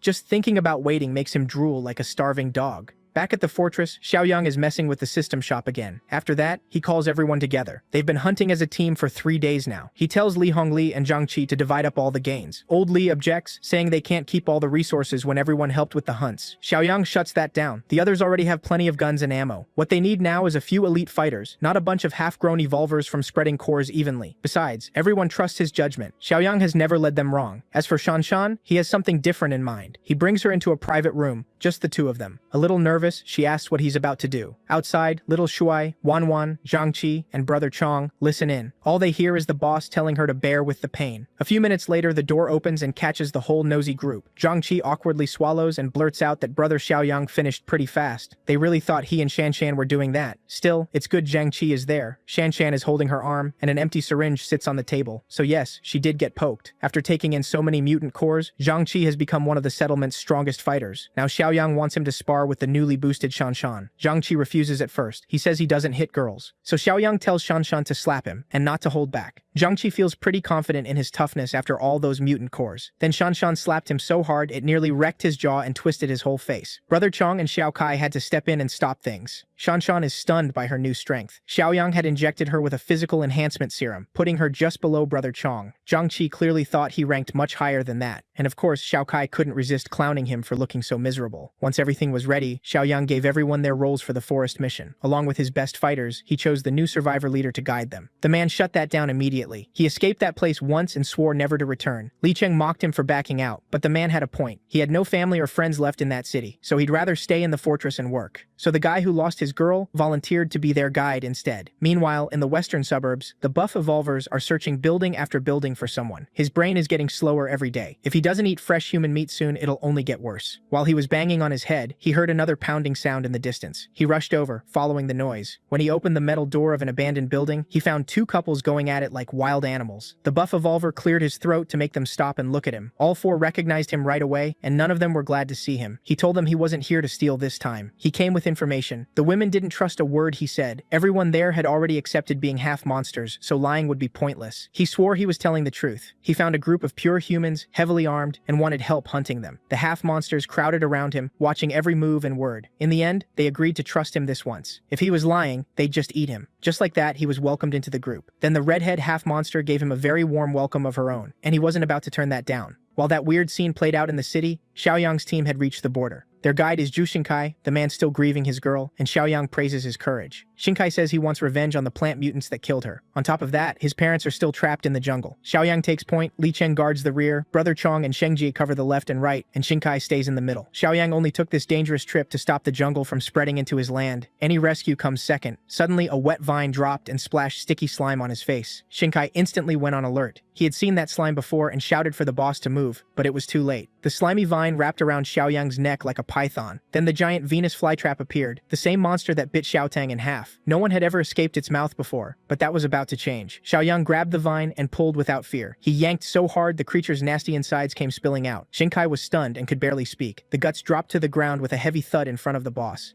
They wriggled there like a slimy bag of grapes. The flytrap knew it was in trouble and tried to run. Xiaoyang didn't bother chasing it and sent Shengji after it. The mutant didn't let him down. His tentacles shot out and caught the plant. Once he had it tight, he yanked it back and slammed it down. To everyone's surprise, the flytrap released a cloud of green gas as a defense. For some reason, it didn't feel dangerous at all. It actually smelled nice. But Xiaoyang got wary. Smoke that smells that good can't mean anything good. He was about to tell everyone to cover their noses, when all the light around him seemed to disappear. The others were trapped in their own strange visions too. Xinkai felt a weird pounding in his head. When he looked around, the others were frozen in place. Then something rustled in a nearby bush. A woman stepped out and called his name. When he looked closer, it was Xiao Tong. He still remembered her death clearly, so seeing her again shattered his reason. He moved toward her, caught between relief and disbelief. Xiao Tong waved him closer and said the other survivors were nearby. Completely drawn in, Xinkai followed her voice. At the same time, the raid on the steel mill had started. The half-monsters reached the factory packed with pure human prey. One of them started drooling the moment he smelled them. Nothing got him going like fresh human meat. The others told him to calm down, but hunger had already taken over. Before they could stop him, he rushed in. He charged blindly, ready to eat without any plan. The guards spotted him right away, but they were too slow. Before they could even raise their rifles, one of them was already eaten. The gunfire alerted Li Hongli. The guards had dealt with zombies before, but a half-monster was way beyond them. Their AKs did nothing. Every shot healed almost at once. Ignoring the bullets, the hunter kept feeding. He would have wiped out the outer guards if old Li hadn't arrived and kicked him in the stomach. That one hit sent him spinning. He regained control mid-air and landed cleanly. At this distance, old Li could keep blasting him with heavy rounds. The idiot had to fall back. Far away meant bullets. Up close meant a beating. Old Li ordered his men to carry the wounded to the infirmary and stop the bleeding. The half-monster limped back to his group, hurt and humiliated. He didn't even make it all the way before collapsing. His group showed no pity. They had warned him to wait, but he was too stupid to listen. He snapped at them to quit messing around and bring him meat so he could heal. But that's not how their group works. If you're weak and dumb, you get left behind. Even then, he was still arrogant. Annoyed by his whining, one of the girls crushed the back of his neck until he stopped moving. Less mouths to feed meant more meat for the rest. With that, the 4 remaining half-monsters made a plan to get inside the factory. While the boys were still thinking, the girls already had the answer. They still looked human, so they could just walk in through the front gate. Back in the woods, Xinkai hesitated when he felt something unnatural pulling him toward Xiao Tong. The fake was getting impatient, and her disguise was starting to fail. Before she could touch him, a flying knife cut off the shapeshifter's head. For the second time in just a few days, Xinkai had to watch his girl die.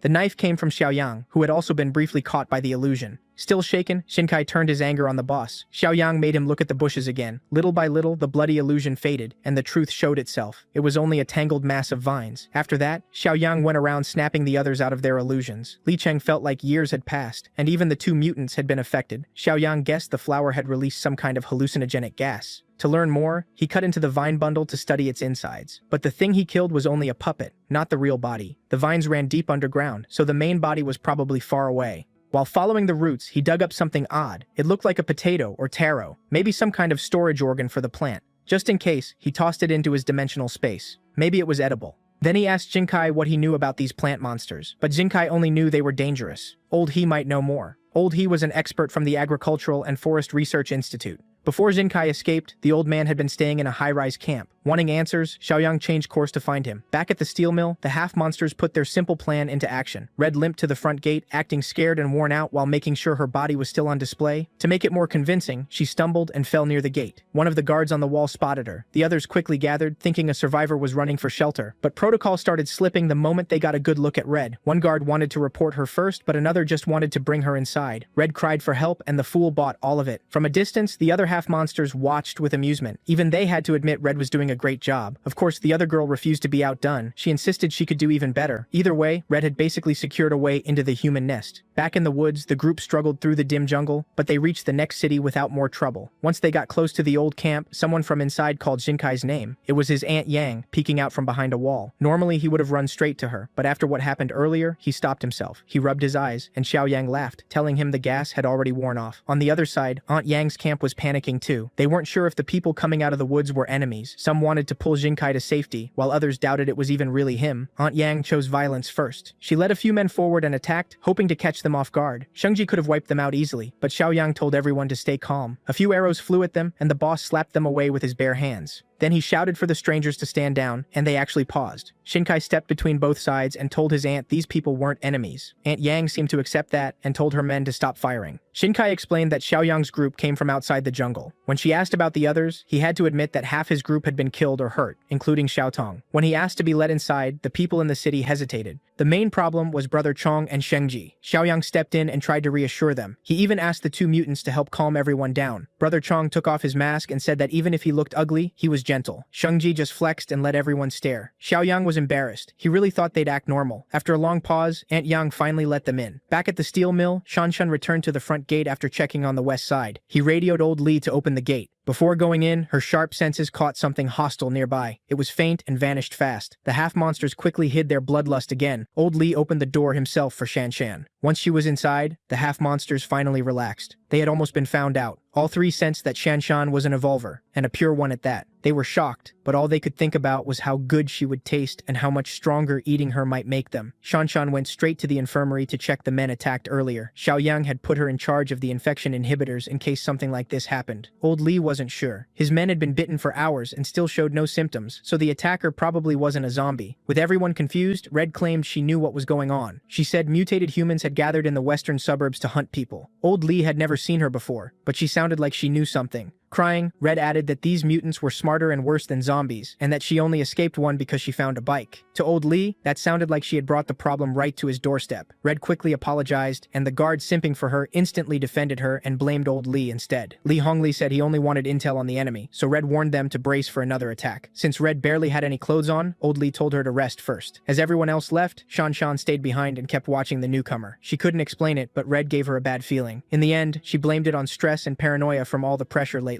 Back in City S, the group reached a high-rise standing in green smog. Xiaoyang asked why the survivors chose this place instead of stronger buildings nearby. The answer was simple. Down on the ground, people die. The green fog gets thicker closer to street level, and too much of it can turn a person into a plant mutant. Only buildings 10 floors up or more are safe enough. They climbed the stairs while talking. At the top, Xiaoyang finally met Professor He and filled him in on the jungle, the outside world, and the trouble in the other city. After that, he brought Brother Chong and Shengji in to meet the people living in the high-rise. As for T-City, B-City, or places overseas, nobody had any news. So far, there was no organized rescue. Everyone was on their own. Then Xiaoyang showed the professor the strange potato he had dug up and asked what it was. Professor He said it was the tuber of those plant mutants. It can be eaten, and the people here had been surviving on it for a while. Without the food shortage, they never would have touched something so creepy looking. Still, finding a usable food source was huge. Their talk was cut short by an emergency outside. Without the food shortage, they never would have touched something so creepy looking. Still, finding a usable food source was huge. Their talk was cut short by an emergency outside. A huge group of plant mutants was gathering around the building. They called those enemies flower carts. That name made Professor He turn grim. This thing could wipe out everyone in the building today. He shouted for everyone to listen. Women and children had to get to the top floor and lock themselves in sealed rooms, while anyone who could fight needed to arm up. He'd rather save a few than lose everyone. His people obeyed without hesitation and prepared to risk their lives for the settlement. Professor He figured Xiaoyang was still young, so he told him to hide upstairs too. Xiaoyang just laughed and said he'd be fine. He was actually curious what kind of monster had had everyone this scared. Professor He warned that if they didn't find the flower cart's main body fast, they were all as good as dead. The flower cart can control other plant mutants. It likely uses something like pheromones to launch organized attacks, and its main body had to be nearby and angry. To the professor's horror, Xiaoyang opened the window. Then he pulled out a rifle from thin air and decided to test the enemy first. From above, he started sniping the plant mutants one by one. Just as expected, they were absurdly tough and could heal deadly wounds in moments. Still, Xiaoyang wanted to see where that healing finally broke. He focused all his shots on one mutant and riddled it with bullets. Like the others, it kept standing for a moment. Then it finally dropped. From that test, it looked like one mutant took about 2 full magazines to kill. No wonder everyone feared them. But Zhang Xiaoyang had almost endless guns and ammo in his personal space, and pulling out dozens of crates already stunned the survivors. Then he tore the nailed crates open with his bare hands. That left the high-rise residents even more shocked. Inside were the plant's natural enemy, Molotov cocktails. Xiaoyang told them to use those if any mutants got inside. Then without another word, he jumped out the window. His 2 mutant brothers jumped after him. All 3 dove off the 16th floor like it was nothing. And yes, they landed in full style right in front of the ugly plant monsters. The creatures rushed them the second they got close. Xiaoyang answered by driving a hand into one mutant's skull. With one hard yank, he tore its head clean off. Brother Chong was just as dangerous. He was fast, strong, and fought a lot like the boss. Shengji brought pure chaos. His tentacles did most of the work, and it was brutal. Professor He finally realized how foolish he sounded when he told Xiaoyang to hide. Thankfully, Li Cheng was upstairs helping everyone deal with any stragglers. He took charge and told anyone confident enough to grab Molotovs and guard the stairwell. For the first time in months, the people in the high-rise actually felt hope. Down below, Xiaoyang finished off the remaining plant mutants. Then he had his mutant brothers check the bodies for cores. As for him, he wanted to find this flower cart himself. The few mutants that slipped past were quickly burned down, and thanks to Xiaoyang's group, nobody died this time. While everyone else secured the high-rise, Xiaoyang followed his instincts deep into the woods and finally found the thing everyone feared. It was the flower cart. This main body was the source of City S's nightmare, and the one coughing out the green fog. Suddenly, every nerve in his body screamed at him to move. Xiaoyang trusted that instinct and dodged a killing blow. The force behind it felt comparable to Shengji's tentacles. Luckily, he'd gotten pretty good at fighting tentacle-type monsters lately. All he had to do was overpower it. Sensing danger, the flower cart blasted out a thick cloud of spores. Too bad for it. Xiaoyang wasn't falling for that trick again. Before the spores reached him, he took a deep breath and held it while the area filled with green clouds. Then the flower cart started squirming wildly. Its lower body opened up, and legs pushed out from underneath. The thing was trying to run on all those nasty limbs, but that wasn't getting it away from Xiaoyang. He moved his fingers, formed a sigil, and used the slave mark. That new power wrapped around the mutant beast. A few minutes later, the people in the building were stunned to see the flower cart's true body arrive. Professor He was shaken. He hadn't forgotten how deadly that twisted monster was. After parking his new servant outside, Xiaoyang walked back like nothing happened and just asked Shengji and Brother Chong if they had gathered all the mutant cores. In his broken speech, Shengji said they got plenty of cores, and Brother Chong translated. One mutant buddy sounded like he was chewing rocks, and the other made even less sense, so talking to them was tiring. Then Professor He asked the obvious question: why was a flower cart parked outside the building? Xiaoyang casually said it was on their side now. To prove it, he led the survivors outside and showed them they had nothing to fear. Professor, he forced himself to step closer to the strange creature. He touched it nervously and asked how Xiaoyang had tamed something like this. Ignoring that, Xiaoyang asked what a botanist like him thought of the plant. Professor, he said that even though it had mutated beyond recognition, it should still keep some plant instincts. Plants compete just as fiercely as animals, only instead of prey, they fight for sunlight. Trees grew taller to grab more light, while lower plants adapted in other ways. That's why thick forests usually have less grass below. His guess was that the flower cart turned violent because it lost that early advantage during mutation. Without sunlight, it adapted to feed on living creatures instead. Just then, the flower cart stretched out a vine. It reached toward Xiaoyang, and Li Cheng instantly pulled a tiny knife to protect his boss. Xiaoyang told him to relax and let it happen. With the slave mark on it, the thing couldn't betray him. The vine was aiming for his spine. When it touched his skin, it sent something straight into his nerves. The flower cart confirmed Professor He's guess. City S had become a war zone for mutant plants, and they now fed on animals and humans. Now that the giant mutant plant served him, its survival had become Xiaoyang's responsibility. To show trust, the flower cart opened up and revealed its glowing core. Then it willingly offered that soft core to its new master. The moment it touched Xiaoyang's palm, it merged into his body. Li Cheng, of course, got worried, but this was just a ritual that sealed the bond between master and servant. To test what he gained from it, Xiaoyang flicked out his hand. A mass of vines burst out from nowhere with heavy force. They wrapped around a nearby tree and locked it tight. With one thought, Xiaoyang crushed the thick trunk in half. Shengji was stunned. The vines looked even stronger than his tentacles. At that moment, Xiaoyang unlocked the gardener achievement and gained 150 points. While City S was being freed, the Western Steel Mill came under attack from an unknown threat. Red, the cannibal mutant, kept setting traps, and the steel mill survivors kept falling for them. A knock came at her door, so she put on a weak, helpless face and opened up for a man bringing her a late-night snack, one she found very appealing. She was very good at acting like a girl who needed saving. The guy played the caring hero, acting worried about the new girl. Red pulled him closer and thanked him in a way that clearly tempted him. He took that as an invitation. The idiot lunged at her, but Red quickly backed into her room like she was scared. To his credit, he apologized for reading the moment wrong. But that wasn't it. Red just wanted to move things outside since the walls were thin. Of course, he followed. It worked perfectly. Outside the mill, the two got loud and carried on. When it was over, the guy was completely hooked, dazed by Red's looks and skill. They'd already swapped plenty of bodily fluids, and he still hadn't even asked her name.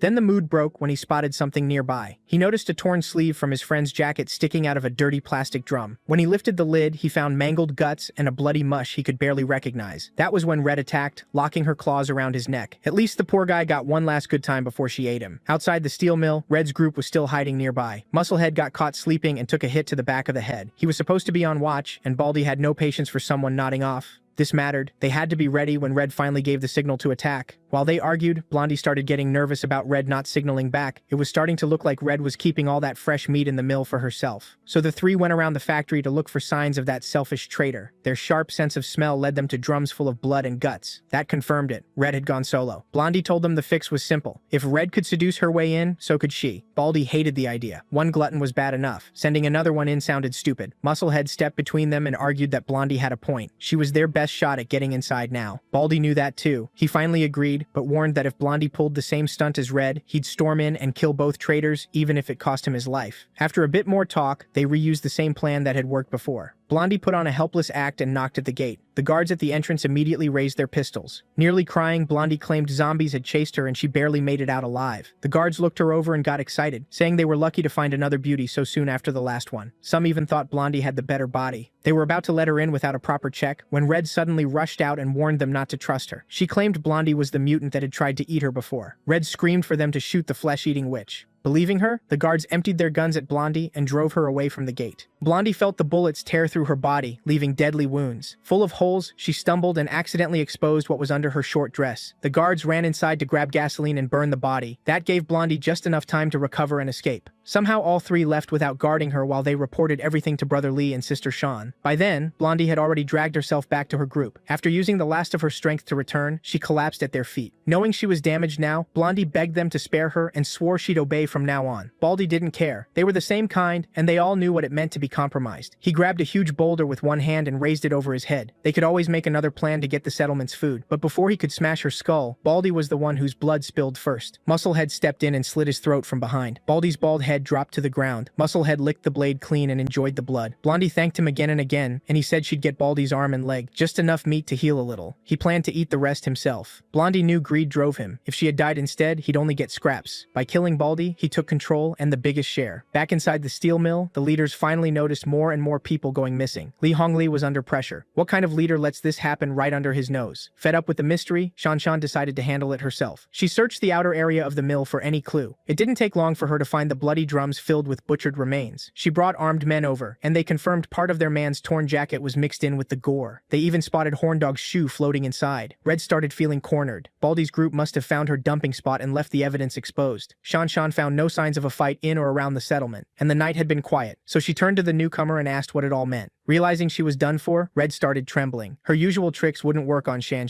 Sister Shan drew her blade at once and hurled it straight at Red's vital spots. For a second, Red felt death coming. Just before it hit her chest, Red snapped out of it and dodged with inhuman speed. The knife flew past and wrecked trees behind her. Shan had been the only one suspicious of Red from the start, and now she had proof. Red knew she was fully exposed now. Her easy food scheme was over. Desperate, she lunged at the nearest man she could reach. She pulled out a hidden knife and took him hostage, threatening to cut his throat if anyone moved. Shan shot back that if Red killed one more of their people, she wouldn't leave alive. Red couldn't stand being cornered by a young woman. If it came down to it, she'd die taking a few people with her. She slowly backed away from the crowd, still threatening to open her hostage's neck. Once she got far enough, Red snatched the man's gun and kicked him away. She shot him in the ass out of spite and ran from the steel mill. Staying calm, Shan raised her gun and took careful aim. She fired and hit the cannibal several times. Red kept running even as blood poured from the new holes in her body. Not wanting to let her escape, Shan rushed for her bike to chase her down. Li Hongli stopped her. They didn't know if Red had partners waiting outside, so the settlement had to lock down first. Shan quickly ordered stricter screening for all new survivors. Newcomers would stay in quarantine at the safe house, and she would return to the main fortress to report the threat. Honestly, Li Hongli was impressed by how capable and decisive she was in a mess like this. Back in S City's woods, regular plant-mutated undead were still wandering around, not for long. To test his new power, Zhang Xiaoyang led the group with Shengji, tearing through enemies with vines and tentacles. For those two monsters, clearing the area was almost effortless. That let Brother Chong and Li Qing gather the cores and burn the bodies. Soon they had a huge bonfire fed by undead corpses. Professor, he wasn't sure whether to feel protected by their savior or pressured by how strong he was. Xiaoyang's Utopia mission was speeding up and earning him plenty of points. His whole group was in top form. With plant mutants no longer much of a threat, Xiaoyang's team and the S-City survivors soon reached the main fortress. Uncle Sheng welcomed them and quickly filled the young boss in on what happened while he was away. Xiaoyang introduced the survivors from S-City, led by Professor He from the Agricultural and Forestry Academy. For now, the S-City group would stay at the fortress. Once things were ready, they'd move to the edge of the city jungle and build a third settlement there. Right then, Shanshan arrived on her bike. Urgently, she reported everything that happened at the Western Steel Mill and suggested the same tighter security for the main fortress. Professor He's group wouldn't need the strict screening, since the boss had already vouched for them. When Xiaoyang heard the steel mill had lost a few people, he wasn't worried. In fact, he saw it as good news. The more danger his Utopia faced, the bigger the mission rewards. And right then, the fourth part of the Villain Vanquisher mission had begun. Clearing the western outskirts would earn him 120 points. Meanwhile, Red barely made it back to the hiding spot after escaping with her life. Then she heard footsteps and her dark heart skipped a beat. It was the recovering Blondie, standing over her and laughing at how badly she had failed. Injured and crawling back to the same people she had betrayed, Red tried to call it all a big misunderstanding. But after nearly getting Blondie killed, death was a fair sentence. Blondie told Musclehead to beat Red to death so they could at least eat her. Instead, Musclehead swung his rusty pipe at Blondie. Just like before, he attacked from behind and took out his own teammate. Blondie should have known better than to turn her back on a guy like him. Knowing she was finished, Blondie warned Red not to trust him. He only helps himself and will betray anyone the second it benefits him. Red didn't care, as long as she wasn't the one getting smashed. In one last attempt to survive, Blondie tried reminding Musclehead that Red had betrayed them too. But for cannibal mutants like them, words mean nothing. When that failed, Blondie even offered him her body. Too bad for her, Musclehead liked redheads, not blondes. He killed her with his bare hands. Then he pulled his usual trick. He gave Red an arm and a leg to heal up while he ate the rest. Back at the main fortress, the leaders were talking about the cannibals roaming the west. Li Cheng had once been an unaware cannibal himself, but Shanshan's report made it clear these ones were far worse. They'd lost every human limit. Selfish, reckless, angry, greedy, bloodthirsty, and hooked on human flesh. Xiaoyang marked them as a problem to handle later, but something else needed attention first. Li Cheng would head back to the steel mill to reinforce it and fix the security issues. 2 months passed without any big trouble. Deep in the woods, a group of survivors decided they had to move or die where they were, so they packed what little food and supplies they had and set out through the forest. They left at night, hoping to avoid the plant monsters that were more active in the daytime. It didn't matter. A whole pack of mutant plants still found them. The first attack wiped out many of them on the spot. The rest ran for their lives only to get surrounded. There was one way out, but strange sounds were coming from that path. Since they would die either way, they took the risky route. After running for miles, the survivors were completely exhausted. Then a huge tree suddenly crashed down toward them. They scattered in fear, wondering what kind of monster could knock over a whole tree. When the dust cleared, they found people cutting trees with chainsaws. One survivor recognized Zhu Xinkai among them. Xinkai was shocked to see an old friend, Liang. He quickly explained how they had settled in M City. Their reunion was cut short by the sound of mutant plants getting closer. Seeing Liang panic, Xinkai laughed and told him not to worry about a few plant freaks. He calmly pulled out a radio and reported a creature sighting in his squad's zone. Then he told Liang and the others to come over and stay out of the way. A moment later, the anti-plant squad arrived in full gear with flamethrowers. Liang and his group were stunned. The squad lined up and opened fire, turning the mutant plants into barbecue. The flames burned through them while the creatures screamed and growled. Li Cheng, Brother Chong, and Sheng Jie also showed up, though they hardly needed to do anything for weak threats like this. Liang couldn't believe humans had built a force this strong, and it was all thanks to Chief Xiaoyang. Then he saw Li Cheng standing with the 2 mutants and nearly lost it. Xinkai and the others were already used to them. Brushing off Liang's fear, Xinkai invited him to join the settlement and meet the chief. The third settlement on the jungle's edge had grown smoothly. They'd even built a full farm. Liang could hardly believe it. While his group had been living in fear, these people had figured out farming in a jungle full of plant monsters, and they weren't growing normal crops. They were raising mutated ones. When Liang picked up a mutated potato, he freaked out and threw it away. Xinkai explained that the crops came from the same kind of plants as the monsters, but they had been changed into high-yield food that was easy to harvest. Like so many other things, it was possible because of Chief Xiaoyang. Professor He led the project and turned mutated crops into a reliable food source. With Xiaoyang's link to Flower Cart, changing crop traits became much easier. They were already close to harvest season. The land clearing was going well. Professor He handled expansion, and Li Cheng guarded the area. Now that the third settlement was stable, it was time to deal with the cannibals in the west. At M City's border, 2 people walked around like the place belonged to them. It was Zhang Xiaoyang and Brother Chong. The muzzled mutant warned his chief they were being followed, and Xiaoyang could tell the group behind them was about as strong as Zhang Qi's team. Their plan was simple. Feed Brother Chong. As expected, the hunters were Red and Musclehead, waiting for a chance to pounce. Before Red could rush in, Musclehead stopped her from attacking blindly. From where they were hiding, he could tell they were too late. Another group had already surrounded the prey. A big pack of cannibal mutants closed in on Xiaoyang and Brother Chong. They were practically drooling over such high-quality meat. This rabid bunch had never seen a pure evolver like Xiaoyang. They thought eating him might give them a huge upgrade. And since Brother Chong followed him, they guessed Xiaoyang could control zombies. Maybe they could steal that power by eating him too. Red could only click her tongue and back off for the stronger group. Musclehead, though, wanted to stay and watch. Less than a minute later, everything below turned into chaos. Brother Chong tore through the evolvers like a beast set loose. Xiaoyang moved with calm precision, taking heads with every swing. The survivors of that idiot squad ran the second they realized they were the prey. One unlucky cannibal tried escaping by climbing the building where Red and Musclehead were hiding. That put them in real danger. If Xiaoyang looked their way, they were dead. And that fear almost came true when Xiaoyang lifted a huge steel beam like it weighed nothing. He hurled it with perfect aim, sending it flying like a bullet. The beam speared the fleeing evolver through the back and tore him apart. Nobody survives Xiaoyang's pipe. Red and Musclehead were nearly caught in it too, getting splashed with blood and guts. Putting his blade away, Xiaoyang was pleased by the unexpected haul. Strong cannibals like these should have fully formed variant cores. Up above, Red and Musclehead didn't dare move or even breathe until the monster below was gone. Once they were sure the young man and the muzzled mutant had left, they figured hiding had paid off. They could eat the high-quality corpses left behind. As they kept patrolling the western edge, Xiaoyang complained that Brother Chong wasted meat and didn't eat enough. Then he sensed movement inside a nearby abandoned building. He turned toward it and summoned his blade again. Since he had already been noticed, a random guy stepped out of the dark with a crossbow and warned them not to come closer. One look told Xiaoyang the man was just an ordinary civilian. Even while threatening them, Four Eyes looked terrified to pull the trigger. So Xiaoyang tried talking first. Startled by the slightest movement, Four Eyes panicked and fired a bolt. That kind of weapon couldn't threaten him at all. Xiaoyang casually caught the bolt out of the air. Seeing his only weapon made useless crushed Four Eyes' confidence. In the next instant, Xiaoyang crossed dozens of meters in a single step. To stop any more trouble, he snatched the crossbow from the man's hands. Ignoring Four Eyes, he called for the others inside to come out and assured them he wasn't a cannibal. Just like he thought, about a dozen civilians were hiding there, all scared to death. At this point in the apocalypse, Xiaoyang found it impressive that they had survived without turning to cannibalism. For now, he decided to travel with them through the night. Four Eyes explained they were trying to reach a steel mill in the southern suburbs called Shifeng. They had heard a radio message about a settlement there accepting survivors.